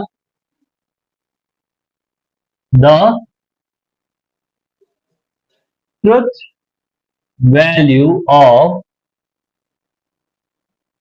P एंड Q आर क्या हो जाएगा, यार ये भी फॉल्स है, 3 into 5 ऑफकोर्स 8 नहीं होता 15 होता है और ये 8 होता है। तो the truth value of P and Q are F and F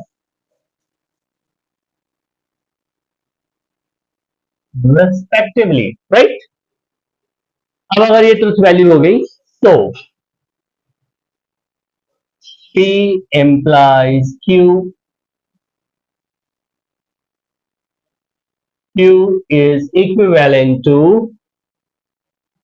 F, F is, अब याद करो भाई, डब इम्प्लीकेशन या कंडीशनल में अगर F to F था तो क्या होता था, ये जो इसका ट्रू हो जाता था, राइट। तो truth value of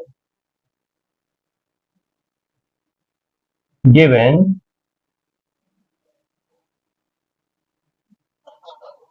statement is T।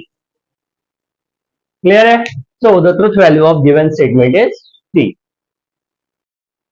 so let's start with the third exercise number, exercise 1.1 question number third का sum number 4। okay, sorry 4 नहीं है यार, it's a, I think it's a 6, yes it's a 6। okay, so let's start with the sum number 6। चलो यार क्या बोल रहा है कि milk is white if and only if sky is blue।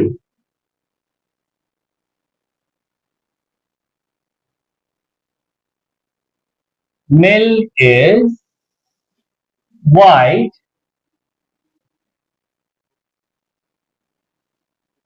if and only if sky is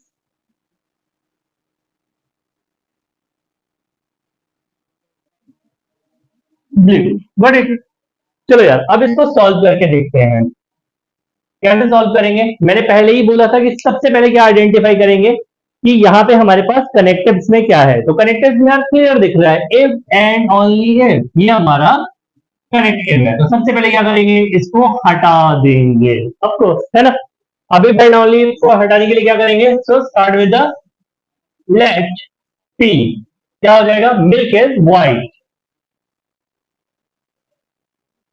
milk is white and q क्या हो जाएगा, that is sky is blue,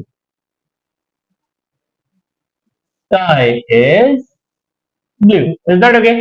अब यार यहां पे देखो ये दो स्टेटमेंट है और इफ एंड ओनली इफ लगा हुआ है, तो हमें पता है कि इफ एंड ओनली इफ अगर लग जाए तो क्या होता है, इट्स अ डबल इम्प्लीकेशन यानी कि बाय कंडीशनल है, राइट। यस, तो क्या हो जाएगा the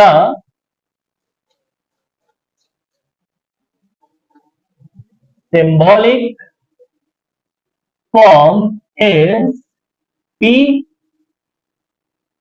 Q. Is that okay? यहां तक तो क्लियर है। अब एक बात बताओ यार मुझे, milk is white, yes of course white, and sky is blue, ये भी क्या है? सच है, दोनों ट्रू है। अगर ये दोनों स्टेटमेंट्स की मैं ट्रुथ वैल्यू की बात करूं तो यार क्या हो जाएगा, इसकी भी ट्रुथ वैल्यू कैपिटल टी हो जाएगी और इसकी भी ट्रुथ वैल्यू क्या हो जाएगी, कैपिटल टी हो जाएगी। तो क्या लिखेंगे, the truth value of P and Q R capital T and capital T respectively. Respectively.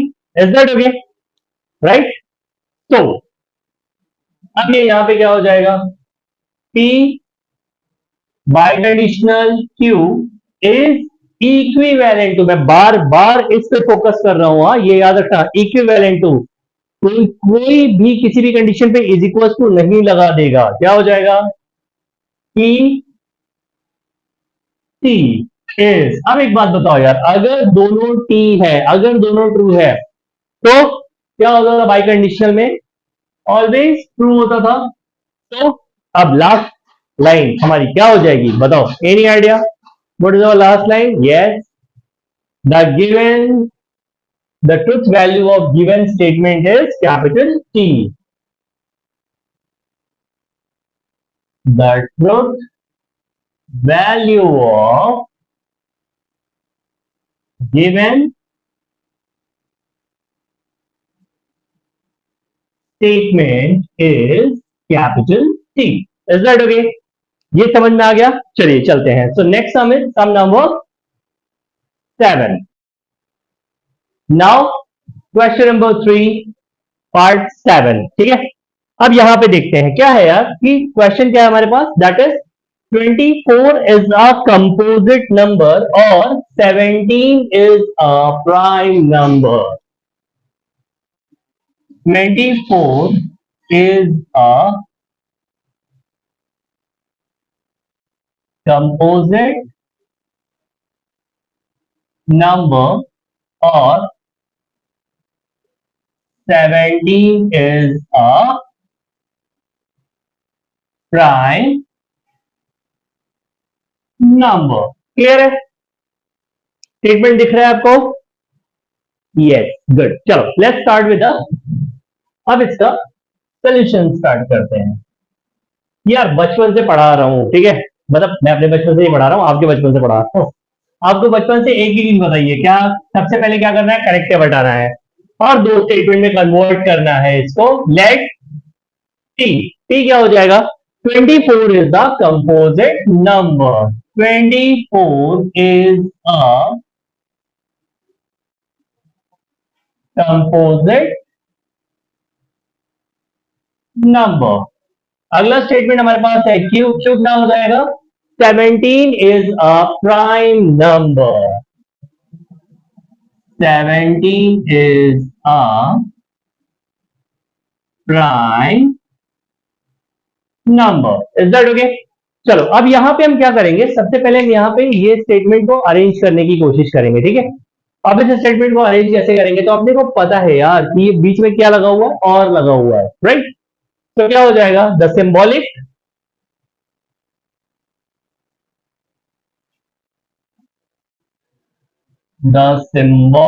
Form of, नहीं यार, of the symbolic form is, क्या हो जाएगा, और है तो अपने को पता है P और Q।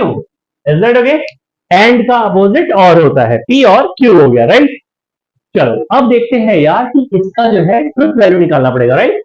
अब 24 is the composite number, composite number क्या होता है याद है, यस, जो जिसके मल्टीपल फैक्टर्स हो, तो जैसे 24 के मल्टीपल फैक्टर होते हैं, यस, क्या होता है, 2 12 जार 24 है ना, 3 में भी आता है, 3 8 जार 24, 4 6 जार 24, और फिर अगेन सेम उसका उल्टा, राइट। तो कंपोजिट नंबर है ये। तो P हमारा ट्रू हो गया और Q भी हमारा क्या हो गया, 17 से prime number, yes of course, तो Q भी हमारा क्या हो गया, ट्रू हो गया। तो क्या हो जाएगा, the truth value of P and Q are T and P respectively.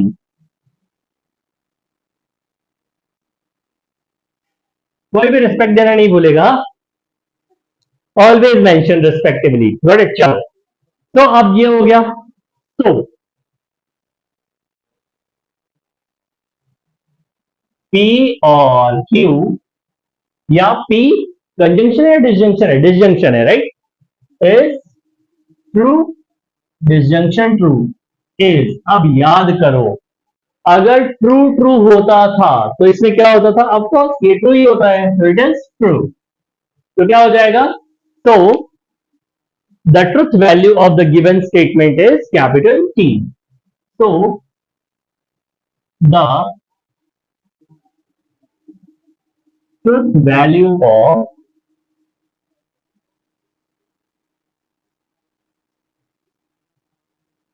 given statement is capital T। Is that okay? यहां तक क्लियर है? चलो, अब आप चलेंगे नेक्स्ट टाइप के सम की तरफ। तो लेट्स स्टार्ट विद द, अब याद रखो हमने एक्सरसाइज का थर्ड किया, अब हम एग्जाम्पल में वापस चल रहे हैं। तो एग्जाम्पल नंबर 3 की तरफ चलेंगे, ठीक है? Example number 3। अब एग्जाम्पल नंबर 3 का क्वेश्चन क्या है? तो क्वेश्चन है बच्चों कि if statement P Q are true. ध्यान से सुनो, क्वेश्चन क्या बोल रहा है, यहां पे लिख रहा हूं ऑर्डर में, ठीक है? ये स्टेटमेंट, दो स्टेटमेंट दिए हुए हमें P और Q, और इनकी जो ट्रुथ वैल्यू है ये दोनों की ट्रू है, और R की जो ट्रुथ वैल्यू है दैट इज फॉल्स, और S की भी ट्रुथ वैल्यू क्या दी हुई है? फॉल्स दी हुई है, राइट? यानी टोटल हमारे पास 4 स्टेटमेंट दिए हुए हैं, जिसमें P और Q की ट्रुथ वैल्यू जो है वो T है, R और S की ट्रुथ वैल्यू जो है वो फॉल्स यानी कैपिटल F है, राइट? अब क्या बोल रहे हैं कि determine the truth value of the following. अब स्टेटमेंट पैटर्न दिया हुआ है और हमें इसकी ट्रुथ वैल्यू फाइंड आउट करनी है, right? So let's start with the question. So that is what negation of P and Q or negation of R, right? चलो let's start, इसको स्टार्ट करते हैं सॉल्व करना। अब हम यहां पे देखो, इसको समझने की कोशिश करते हैं सबसे पहले तो, क्योंकि ये सॉल्व कैसे होगा, राइट? तो मैंने पहले ही बोला था कि इसको सॉल्व करने के लिए हम क्या यूज करेंगे, बट ऑब्वियस सी बात है इज इक्वल टू का साइन तो बिल्कुल नहीं यूज करेंगे। किसका साइन यूज करेंगे? मैंने बताया था दैट इज इक्विवेलेंट। तो इक्विवेलेंट कर लेते हैं इसको, ठीक है? अब देखो यार, निगेशन की जगह पे तो एज इट इज निगेशन लग जाएगा P।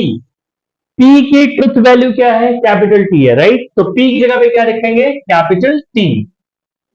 एंड Q की ट्रुथ वैल्यू, तो Q की ट्रुथ वैल्यू क्या है? Capital T। यहां पे भी क्या रखेंगे? Capital T। एंड और निगेशन ऑफ R, R की F है, तो R यहां पे क्या रख देंगे? F रख देंगे। Is that okay? अब चलो यहां पे देखते हैं आगे क्या होता है। अब एक बात बताओ यार, निगेशन ऑफ T क्या होता है? था याद है किसी को? Negation of T is always false ना, तो यहां पे F आ जाएगा। Is that okay? And capital T और निगेशन ऑफ F क्या होता था? That is true. याद आया कुछ? निगेशन ऑफ F ट्रू, ठीक है? चलो, तो नेक्स्ट इज व्हाट? सैमसंग कोई नहीं बोलेगा, पहले ही बता देता हूं।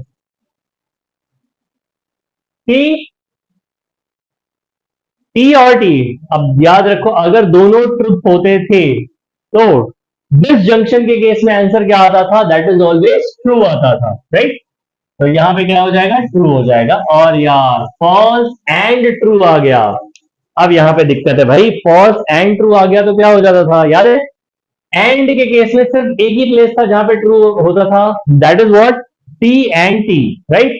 तो इसका आंसर हो जाएगा कैपिटल F यानी फॉल्स। तो यहां पे क्या हो जाएगा? अब इस पूरे की ट्रुथ वैल्यू क्या हो जाएगी? तो hence truth value is, hence truth value is capital F। That's it, हो गया सॉल्व। इजी पीजी, काफी इजी है, एकदम आसान है ना। चलो नेक्स्ट करें। Let's start with the third का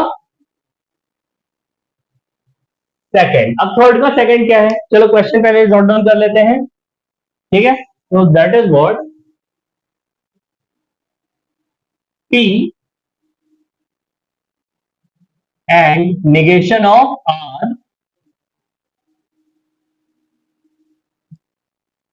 and negation of Q और S। Got it. चलो अब इसको सॉल्व करते हैं।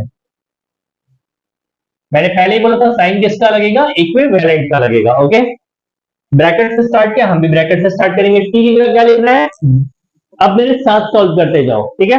अब इससे क्या होगा, जब आप 10 सम कर लोगे ना तो आपकी एक्सपर्टीज अपने आप आ जाएगी, आपको समझना नहीं पड़ेगा। Got it. टी की जगह पे क्या हो जाएगा, टी, तो यहाँ पे टी हो गया। एंड निगेशन ऑफ आर की जगह पे क्या है, एफ, तो यहाँ पे एफ हो जाएगा, bracket close. And again negation of Q की जगह पे क्या आ जाएगा, टी, और एस की जगह पे क्या आ जाएगा, एफ। गॉट इट, ये समझ में आया। चलो नेक्स्ट है। अब यार देखो कि एंड निगेशन ऑफ एफ क्या होता है यार, एफ का उल्टा है ना, negation of F that is what, true हो जाएगा। And negation of T that is F. Is that okay, ये समझ में आ रहा है, क्लियर है ये। चलो नेक्स्ट आगे बढ़े। टी एंड टी यार, अब एक बात बताओ, एंड के केस में हमने पढ़ा हुआ है क्या होता है, अगर ट्री तो ये हमारा ट्रू हो जाएगा स्टेटमेंट। एंड अब एफ और के केस में ए की जगह पे ये फॉल्स होता था और वो ये मेंशन है, राइट। अगर दोनों फॉल्स है तो फॉल्स हो जाता था, तो यहाँ पे फॉल्स हो जाएगा। अब ये एंड है अगेन, तो टी एंड एफ क्या हो जाएगा, हमारा आंसर एफ, राइट। तो क्या हो जाएगा, हेंस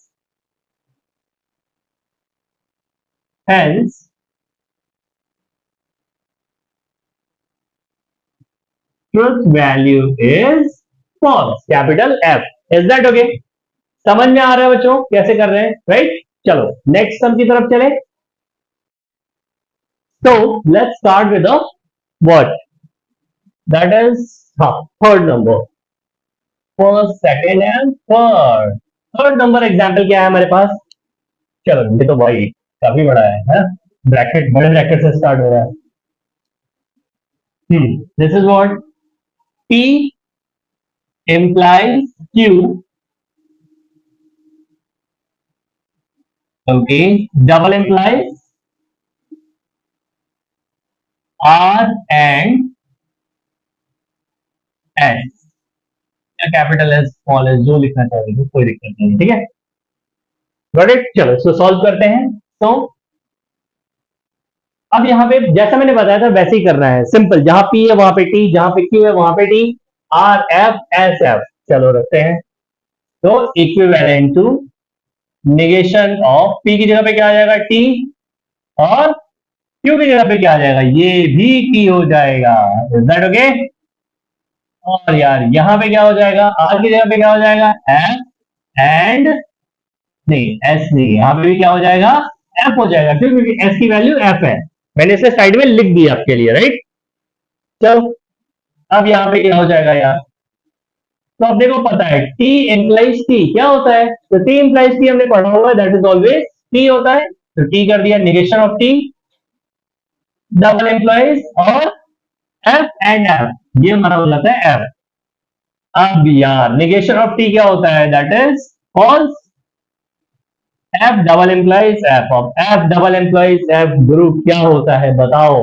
हमें पता है डबल का, सॉरी डबल इंप्लाइज या क्या बोलते हैं, by conditional. Yes, by conditional के केस में अगर दोनों की वैल्यू सेम है तो आंसर हमेशा क्या होता है, ट्रू होता है, याद आया।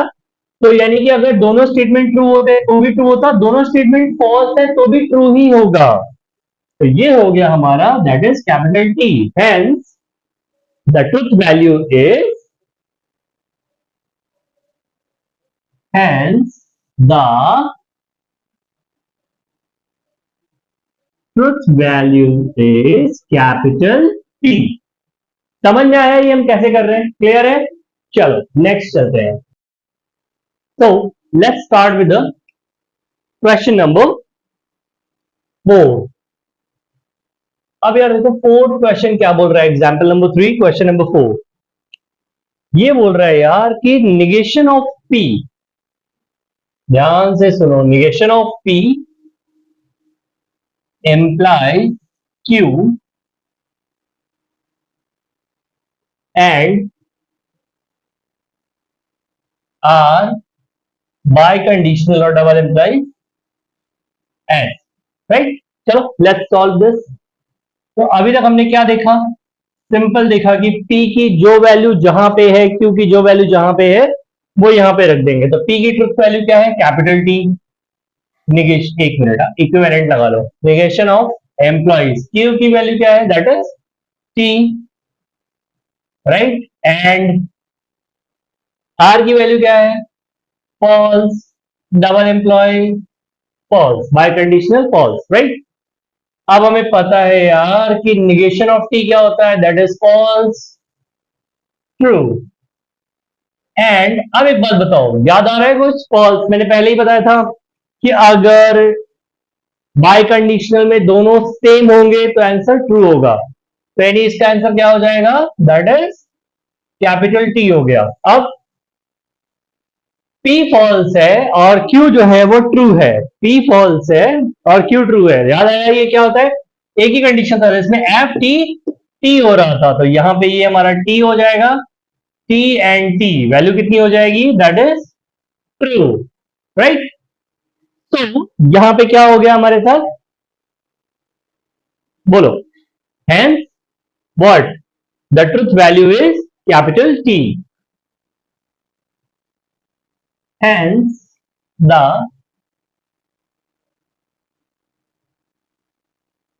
Truth value is capital T. Is that okay? यहां पे हमारा एग्जाम्पल जो है वो एंड होता है। अब चलते हैं हम एक्सरसाइज की तरफ। So this is what sum number 4। Got it?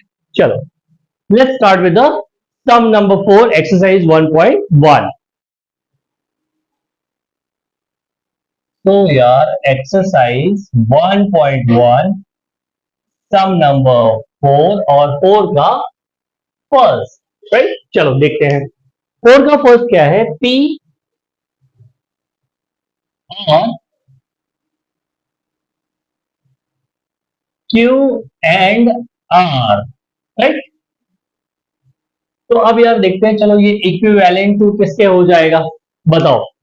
तो हमने पहले ही डिसाइड किया था P की जगह पे क्या क्या रखेंगे? कैपिटल T रखेंगे। तो P की जगह पे क्या रखोगे? Capital T। और Q की जगह पे T एंड R की जगह पे F, फॉल्स रखेंगे, ठीक है? अब यार यहां पे वैल्यू क्या हो जाएगी बताओ? T true and false. And यानी कि तुम्हारा क्या हो गया? That is conjunction. और कंजंक्शन के केस में अगर एक वैल्यू ट्रू है और दूसरी फॉल्स है तो हमेशा जो वैल्यू आती है वो क्या हो जाती है? That is false. कंजंक्शन हमारा सिर्फ और सिर्फ एक केस में ट्रू होता है, एंड दैट इज क्या? ट्रू एंड ट्रू में। अब ट्रू और फॉल्स, तो ट्रू और फॉल्स है तो क्या है? एक ट्रू और एक फॉल्स है। अब और के केस में ना सिर्फ एक ही कंडीशन है जहां पे फॉल्स होता है, ये कंजंक्शन का ठीक उल्टा होता है, इसलिए इसको क्या बोलते हैं? डिसजंक्शन भी बोलते हैं गुरु। तो ट्रू और फॉल्स यहां पे क्या हो जाएगा? ये बट ऑब्वियस सी बात है, that is true. Hence hence क्या हो जाएगा? Truth value is T.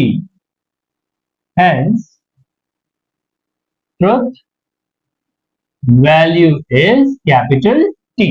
That's it. Clear है? फोर्थ का फर्स्ट टर्म, राइट? चलो आगे बढ़े। तो let's start with the question number 4 sum number 2। ठीक है? क्या है? That is P implies Q, P implies Q और R implies S। Let's solve this.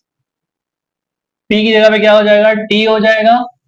q की जगह पे क्या हो जाएगा, अगेन t हो जाएगा। क्लियर है। और r की जगह पे क्या हो जाएगा गुरु, f एम्प्लाइज f। अब एक बात बताओ, इसकी वैल्यू याद है क्या, इसकी वैल्यू याद है क्या, तो याद करो। अगर t एम्प्लाइज t था तो इसकी वैल्यू क्या थी, दैट इज ट्रू।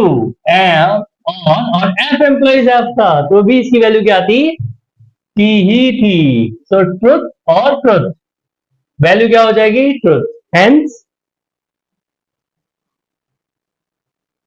हेंस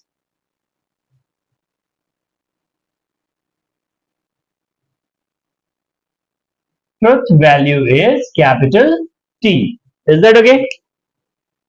चलो, now let's move towards question number 4, sum number 3. तो यार क्वेश्चन नंबर 4 सम नंबर 3 क्या है, चलो देखते हैं आपकी बुक में। सम है Q and R और negation of P and S. Is that okay? चलो इसको सॉल्व करें गुरु, है ना। अब यार कितनी बार बताऊं, सेम कॉन्सेप्ट है, राइट। क्यू एंड आर है, क्यू की वैल्यू क्या है वहां पे देखो, that is T. And r की वैल्यू क्या है, फॉल्स, यानी कि एफ हो जाएगा। और निगेशन ऑफ पी है तो निगेशन ऑफ पी, पी की वैल्यू ट्रू एंड एस की वैल्यू एफ हो जाएगी। Is that okay. चलो अब नेक्स्ट स्टेप देखते हैं क्या हो जाएगा यहाँ पे। अब एक बात बताओ यार, true and fall conjunction, conjunction में मैंने पहले ही बार बार बोल रहा हूं एक चीज कि अगर कंजंक्शन के केस में दोनों ट्रू होगा तो ही वैल्यू ट्रू आएगी। अगर एक ट्रू और एक फॉल्स है तो वैल्यू क्या आ जाएगी यहाँ पे हमारे पास, फॉल्स आ जाएगी। और निगेशन ऑफ ट्रू क्या होता है, ऑलवेज फॉल्स होता है। And false. अब एक बात बताओ यार, false and false, false and false क्या हो जाएगा, ऑफकोर्स फॉल्स हो जाएगा, याद है। तो फॉल्स और यार डिसजंक्शन ऑफ फॉल्स। अब डिसजंक्शन के केस में क्या था, अगर दोनों ट्रू हैं तो ही ट्रू होगा, नहीं नहीं था यार। अगर दोनों फॉल्स हैं तो ही फॉल्स होगा, बाकी किसी भी केस में ट्रू होगा, राइट। यानी कि अगर एक फॉल्स एक ट्रू होता तो ट्रू लिखते हैं, बट यहां पे दोनों फॉल्स है तो इसे क्या लिखेंगे, फॉल्स लिख देंगे। और क्या हो जाएगा, hence the truth value is F, hence the truth value is capital F. Is that okay. चलो नेक्स्ट सम की तरफ चलते हैं। तो exercise number what 1.1 question number 4 sum number 4। यार चलो सम नंबर 4 क्या है देखते हैं। That is what P implies Q, P implies Q and negation of R, right. चलो लेट्स स्टार्ट, सॉल्व करें इसको। चलो गुरु क्या हो जाएगा यहाँ पे, P की जगह पे पहले तो इक्विवेलेंट का साइन लगाएंगे, है ना। P की जगह पे T implies T, या T implication T and negation of F, right. अब एक बात बताओ यार, T and T implies क्या होता है, ऑफ कोर्स ट्रू हो जाएगा, right. And negation of F क्या होता है, ये भी ट्रू होता है, true and true, that is what true. Clear है, एक्सप्लेन करने की जरूरत है क्या, कंजंक्शन है इसलिए दोनों ट्रू होंगे तो ही ट्रू होगा, बाकी किसी भी केस में क्या हो जाता है, ये फॉल्स हो जाता है। हेंस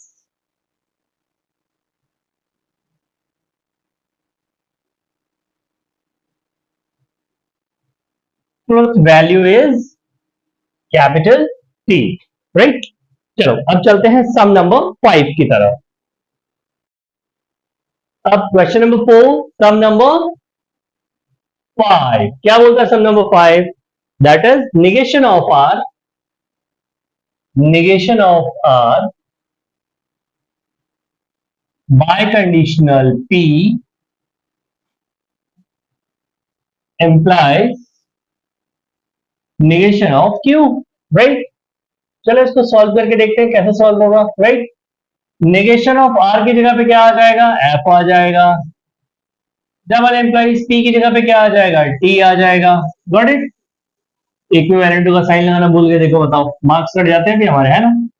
निगेशन ऑफ क्यू यानी निगेशन ऑफ टी। चलो देखते हैं क्या होगा इसके आगे। निगेशन ऑफ यानी यहां पे टी आ जाएगा। डबल एम्प्लाइज या bye conditional T implies T. नहीं, नॉट टी है ना यार, तो ये क्या हो जाएगा, ये फॉल्स हो जाएगा। Is that okay? समझ में आ रहा है ना, निगेशन ऑफ टी फॉल्स। अब यार ये देखो, बाई कंडीशनल में हमने पहले ही पढ़ा था, बाई कंडीशनल में अगर दोनों सेम होंगे तो ही ट्रू होगा, राइट। यहां दोनों सेम है तो ये क्या हो जाएगा, ट्रू हो जाएगा। That is what capital T implies F. अब बताओ यार यहां पे क्या होगा, कैपिटल टी एम्प्लाइज एफ। तो बट ऑब्वियस सी बात है, ये क्या हो जाएगा, पी हमारा ट्रू है एंड एफ जो है वो क्या है, सॉरी, पहला स्टेटमेंट जो है वो ट्रू है और जो सेकंड स्टेटमेंट है वो फॉल्स है, तो ये क्या हो जाएगा, ये फॉल्स हो जाएगा। Is that okay? Hence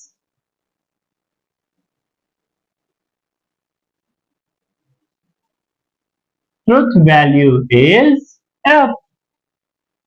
clear है? चलो अब यहां पे जो है हमारा, नहीं अभी नहीं खत्म होता यार, एक सम और बाकी है, बोलो।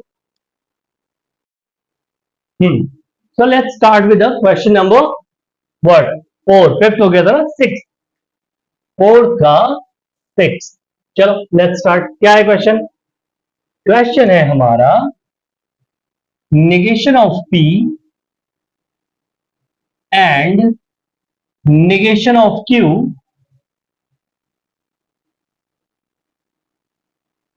and r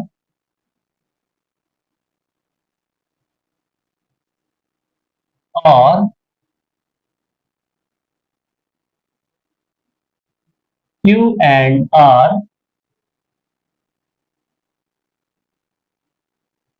or p and r। Is that okay? ये थोड़ा सा यार, हाँ काफी बड़ा सम दिख रहा है ना।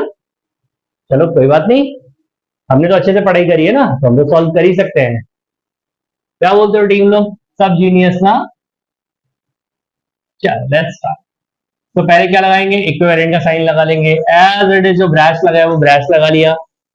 negation of p, right. So as it is value रखो यार। negation of q and r, got it। और q की जगह पे क्या आ जाएगा, t एंड r की जगह पे f, और p की जगह पे क्या आ जाएगा, t एंड r की जगह पे f। Is that okay? हाँ थोड़ा कंजेस्टेड हो गया, एडजस्ट कर लो। ठीक है, चलो लेट्स स्टार्ट। आप कैसे करेंगे भाई? तो यार इजी है, सीक्वेंस फॉलो करना है सिर्फ, ऑलवेज याद रखना। पहला जो पी क्यू आर की वैल्यूज है वो उठा करके रख दी जो यहाँ पे हमने ली थी, ठीक है। अब उसके बाद क्या किया, उसको सीक्वेंस वाइज सॉल्व कर लेंगे। सबसे पहले क्या है, नेगेशन ऑफ टी ऑलवेज क्या हो जाएगा, एफ हो जाएगा, हमें पता है। एंड यहाँ पे भी निगेशन ऑफ टी क्या हो जाएगा, एफ। एंड एफ की जगह पे एफ आ जाएगा, राइट। ये हो गया पहला ब्रैश। Is that okay? और का साइन है, और का साइन ले लो यार गुरु। टी एंड एफ है, अब मुझे कमेंट करके बताओ टी एंड एफ क्या होता है। अब एंड है यानी कि क्या है, कंजंक्शन है या डिसजंक्शन है, कंजंक्शन है, बराबर है। पहला value true, second value false, क्या होगा, ऑलवेज फॉल्स होगा। क्यों? क्योंकि जहां कहीं भी हमारा कंजंक्शन होता है वहां पर अगर दोनों वैल्यूज ट्रू है तो ही ट्रू होगा, अगर एक वैल्यू भी फॉल्स है तो फॉल्स हो जाएगा। Is that okay? चलो तो यहां पे वैल्यू क्या हो जाएगी, फटाफट बोलना शुरू करो। यहां पे वैल्यू क्या हो जाएगी हमारी, फॉल्स हो जाएगी। रख देते हैं, फॉल्स रख दी। और अब यार यहां पे बताओ, यहां पे अगेन ट्रू एंड फॉल्स है तो ये भी क्या हो जाएगी, फॉल्स हो जाएगी, राइट। क्लियर है यहां तक, कोई डाउट नहीं ना? चलो डन। हाँ अब यार आगे बढ़ो। फॉल्स एंड, अब ये फॉल्स एंड फॉल्स क्या हो जाएगा? Of course false, right? और फॉल्स ये भी फॉल्स हो जाएगा। क्लियर? फॉल्स एंड फॉल्स क्या हो जाएगा? अगेन फॉल्स और फॉल्स। वैल्यू क्या आ गई फाइनल? Capital F, right? तो कहने का मतलब क्या है? Hence the truth value is, hence the truth value is capital F, right? अब यार देखो, ये सम अपने को थोड़ा सा बड़ा लग रहा था, ये लग रहा है यार कैसे होगा, राइट? बट अपने को एक चीज नहीं भूलनी है, अपने को देखो पी क्यू आर एस की वैल्यूज दी हुई है, जो वैल्यूज यहाँ पे जिस फॉर्म में है उसको एज इट इज रख देना है विद साइन। अगर निगेशन का साइन है तो निगेशन के साथ conjunction, disjunction, implies, double, biconditional, जो भी है सारा एज इट इज लगा देना है, और उसके बाद हमें जो है सीक्वेंस वाइज इसको सॉल्व करते हुए चले जाना है, हमारा आंसर अपने आप आ जाएगा। काफी इजी है, गॉट इट? चलो सम नंबर 7 की तरफ चलते हैं। So let's start with the sum number 7। चलो sum number 7 देखते हैं। sum number 7 क्या है? तो यार मैंने देखो पी क्यू आर की वैल्यू मिटा दी, बिकॉज अब हमें याद हो गया कि पी और क्यू हमारा कैपिटल टी है और आर और एस हमारा जो है वो क्या है? कैपिटल एफ है। Negation of P and q and negation of r और q implies p implies negation of s and नहीं और r। Is that okay? चलो लेट्स सॉल्व। अब हमने पढ़ तो लिया ही अच्छे से, समझ भी लिया है, लास्ट सम में कुछ नहीं करना है, सिर्फ वैल्यूज रखते चले जाना है। चलो let's start. So negation of p की जगह पे t एंड q की जगह पे भी t, राइट? यहाँ पे निगेशन ऑफ r की जगह पे क्या आ जाएगा? f आ जाएगा। Very good. चलो, और p की जगह पे क्या आ जाएगा? t, t, negation of s की जगह पे क्या आ जाएगा? f, फॉल्स, और r की जगह पे भी फॉल्स आ जाएगा। Is that okay? यहां तक क्लियर है? चलिए नेक्स्ट स्टेप पे चलते हैं। अब यहाँ पे पहले निगेशन है डालो। निगेशन ऑफ t क्या होता है? हमने पढ़ा है f होता है and t। Negation of f क्या होता है? t होता है। क्लियर है? चलो, और अच्छा एक बात बताओ, t इंप्लाइज टू t क्या हो जाएगा? ऑलवेज t, ट्रू हो जाएगा, right? Implies to negation of f यानी कि t और f। Is that okay? चलो गुरु, अब एक बात बताओ यार, f एंड t क्या होता है? एक फॉल्स और एक ट्रू, और एंड है, कंजंक्शन लगा हुआ है, तो ये क्या हो जाएगा? फॉल्स हो जाएगा एंड t, राइट? और यहां पे ट्रू है, एम्प्लाइज ट्रू और फॉल्स। अब गुरु यहां पे गेम है, बताओ ट्रू और फॉल्स क्या हो जाएगा? तो ट्रू और है, और भी मैंने बताया था अगर दोनों फॉल्स होगा तो ही फॉल्स होगा, नहीं तो बाकी किसी भी कंडीशन में क्या हो जाएगा? ये ट्रू ही रहेगा, क्योंकि ये डिसजंक्शन है, तो ये क्या हो जाएगा? ट्रू। Is that okay? चलो गुरु, एफ एंड टी क्या हो जाएगा? ये कंजंक्शन है, और एक फॉल्स एक ट्रू है, तो क्या हो जाएगा? फॉल्स हो जाएगा। क्लियर है? हटा देते हैं यार अब इसको भी, है ना? और और ये क्या हो जाएगा? टी हो जाएगा। बट ऑब्वियस सी बात है, अब फॉल्स और ट्रू क्या हो जाता है? ये हमेशा से ट्रू ही होता है। तो hence truth value is capital T. That's it. Is that okay? समझ में आया? काफी इजी है ना? ओ, मेरा स्टैंड ही शिफ्ट हो गया यार, ऑटोमेटिक हो गया है तो। चलो जरा पहले इसको सेट कर लिया जाए, है ना, ताकि आपको सिर्फ बोर्ड दिखे।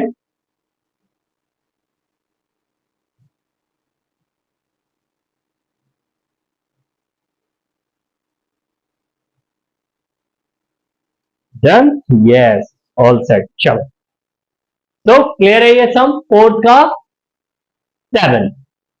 नेक्स्ट सम की तरफ चलते हैं, दैट इज फोर्थ का 8। चलो गुरु, फोर्थ का 8।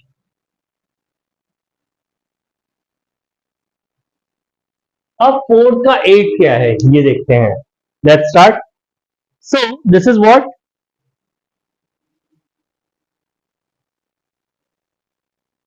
नेगेशन ऑफ, बड़े बाप रे, बड़े ब्रैकेट के बाहर ही नेगेशन लग गया सबसे पहले तो, है ना। Negation of P and R और S implies negation of q double implies p and r। Is that okay? चलो इसको सॉल्व करके ले, क्या हो जाएगा बताओ, anybody have idea? Let's start. So as it is negation of p की जगह पे क्या आ जाएगा, ट्रू, एंड r की जगह पे फॉल्स, s की जगह पे क्या आ जाएगा, false, and negation of true double implies negation of p की जगह true and false. Is that okay? हाँ, चलो गुरु, नेगेशन ऑफ व्हाट, ट्रू, क्या हो जाएगा, फॉल्स हो जाएगा, false and false, F implies F, right, double implies, अच्छा टी एंड एफ क्या हो जाएगा, ऑफ कोर्स यार कंजंक्शन है ना, फॉल्स हो जाएगा। क्लियर है? चलो let's start with the next step. Negation of F and F, दोनों फॉल्स है तो फॉल्स हो जाएगा। और अच्छा एफ एम्प्लॉइज एफ क्या हो जाएगा यार, ये बताओ। अब एफ एम्प्लॉइज एफ क्या हो जाएगा, ये हमारा हो जाएगा ट्रू। Is that okay? याद आया कुछ? यस। और डबल एम्प्लॉइज या biconditional F, negation of F and T क्या हो जाएगा, ये ट्रू हो जाएगा, क्योंकि और का सिंबल है, कोई एक भी ट्रू होता तो ट्रू हो जाता, राइट। डबल एम्प्लॉइज एफ, अब ये हो जाएगा हमारा एफ डबल एम्प्लॉइज एफ। अब हमें पता है कि अगर बाय कंडीशनल की कंडीशन है और फॉल्स है दोनों वैल्यूज, तो इसका आंसर हमेशा क्या आता है, ट्री बोल रहा हूं यार, ट्रू आता है, ट्री हो गया है ना, बताओ। Hence hence truth value, hence truth value is capital T. Is that okay? समझ में आया ये सब? इजी। चलो आगे बढ़े। अब गाइस हम अगेन अपनी बुक के एग्जाम्पल पे पहुंच चुके हैं, और it's example number 4, question number 1। यहां पे देखो, पहले क्वेश्चन पढ़ लेते हैं, क्वेश्चन ही नहीं पढ़ा हमने। Right the negation of the following. अब इस क्वेश्चन में क्या है, हमें जितने भी स्टेटमेंट दिए हुए हैं उनके निगेशन लिखने हैं। निगेशन लिखने का मतलब हमें पता है ना, बचपन से पढ़ाया गया है, क्या, नॉट लगाना है, राइट। चलो देखते हैं, जैसे पहला क्वेश्चन है, प्राइस इंक्रीजेस, प्राइस इंक्रीजेस, तो इसका क्या हो जाएगा निगेशन, बताओ। Price does not increases, price does not increases, right. चलो सेकंड देख लेते हैं, यहां पे हमारे पास स्पेस है, हम कर सकते हैं। सेकंड क्वेश्चन क्या बोल रहा है, that is factorial of 0 is not is equals to 1। Factorial of 0 is not is equals to 1, इसका सोल्यूशन क्या हो जाएगा, तो बहुत सिंपल सी बात है, निगेशन बनाना है ना, तो नॉट इज इक्वल्स टू को हटा देंगे, that's it. 0 is equals to 1। Is that okay? समझ में आ रहा है ना, जो भी स्टेटमेंट है उसका ठीक अपोजिट हमें लिख देना है, दैट्स इट। Got it. चलो थर्ड देखते हैं। एग्जाम्पल नंबर 3 है, मतलब एग्जाम्पल नंबर 4 का क्वेश्चन नंबर 3 है, 5 + 4 = 9। 5 + 4 = 9। इसका सोल्यूशन क्या हो जाएगा गुरु? 5 + 4 is not 9। That's it। कितना इजी है ना, कुछ नहीं करना है। निगेशन का मतलब क्या है? जहां पे जो भी स्टेटमेंट पॉजिटिव है उसको निगेटिव कर देना। जैसे यहां पे प्राइस इंक्रीजेस है, तो यहां पे हमने क्या लिख दिया? Price does not increases. That's it, not लगा दिया। यहां पे ऑलरेडी नॉट था, तो यहां से नॉट हटा दिया। याद है, मतलब निगेशन का निगेशन जो है वो स्टेटमेंट हो जाता था, ये रहा। एंड 5 + 4 = 9 था। 5 + 4 is not 9। अब हम चलेंगे इसी की एक्सरसाइज की तरफ। तो ये है हमारा एक्सरसाइज 1.1 क्वेश्चन नंबर 5, एंड ये लास्ट क्वेश्चन है इस एक्सरसाइज का। So let's start. तो पहला है, first one, Tirupati is in Andhra Pradesh.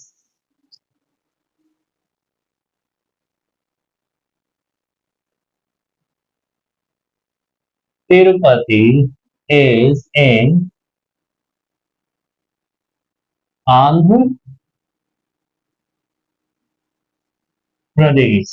तो इसका सोल्यूशन क्या हो जाएगा यार? मैंने पहले ही बोला था, क्या लग जाएगा? सिंपली नॉट लग जाएगा। तो क्या हो जाएगा ये?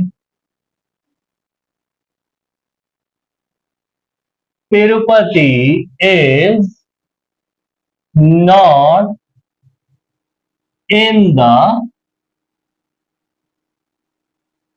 आंध्र प्रदेश। सिंपल है, इजी। चलो सेकंड देखते हैं, क्या सेकंड भी इजी है? ऑफ कोर्स, एक बार कॉन्सेप्ट समझ में आ गया ना, सब कुछ इजी है। बस हाँ, कंडीशन सेम बता रहा हूं, एवरी टाइम आपको एक कंडीशन रिपीट करके देता हूं। मेरे साथ सॉल्व करो, एक एक लाइन मेरे साथ लिखते चलो, सॉल्व करते चलो। Got it?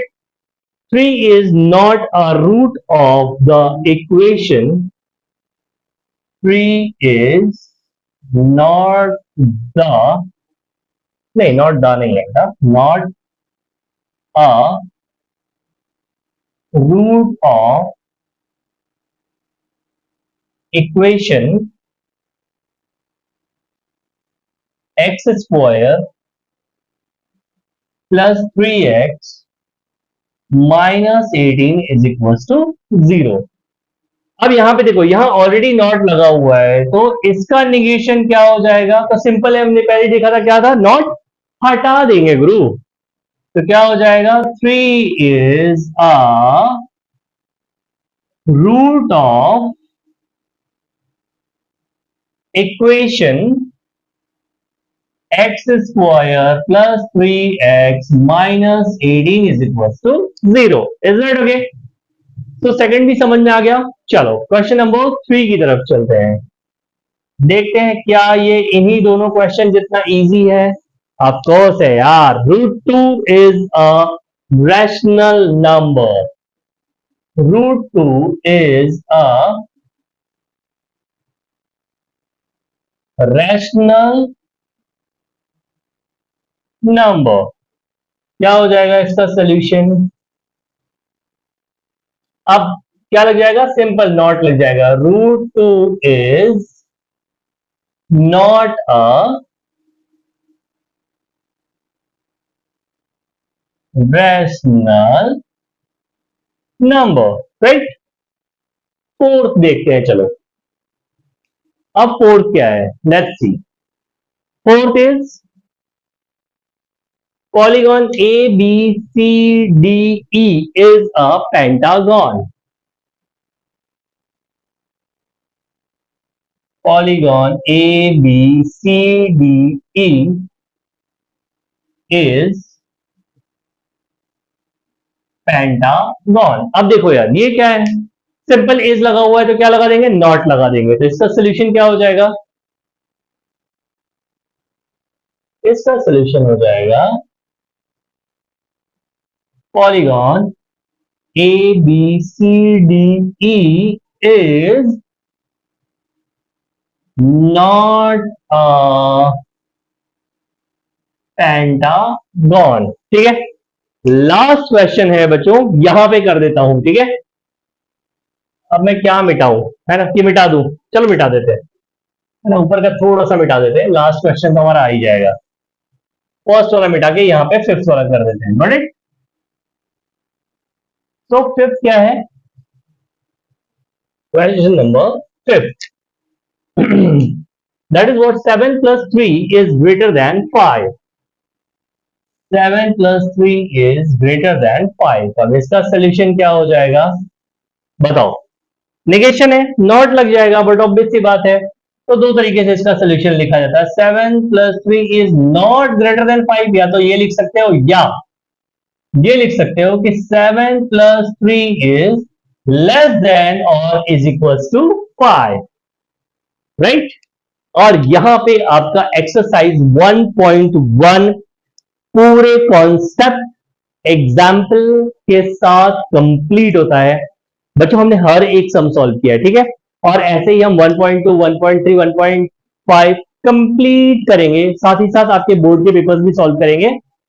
तो यार आप इस पूरे सीक्वेंस में मेरे साथ रहो और मेरे साथ सॉल्व करते चलो। तो इसके लिए आप इस चैनल को सब्सक्राइब कर लो और मेरे साथ जो भी सीक्वेंस है उसको फॉलो करते चलो। ट्रस्ट मी, आपका रिजल्ट बेस्ट रिजल्ट होने वाला है, ठीक है। Thank you, Radhe Radhe.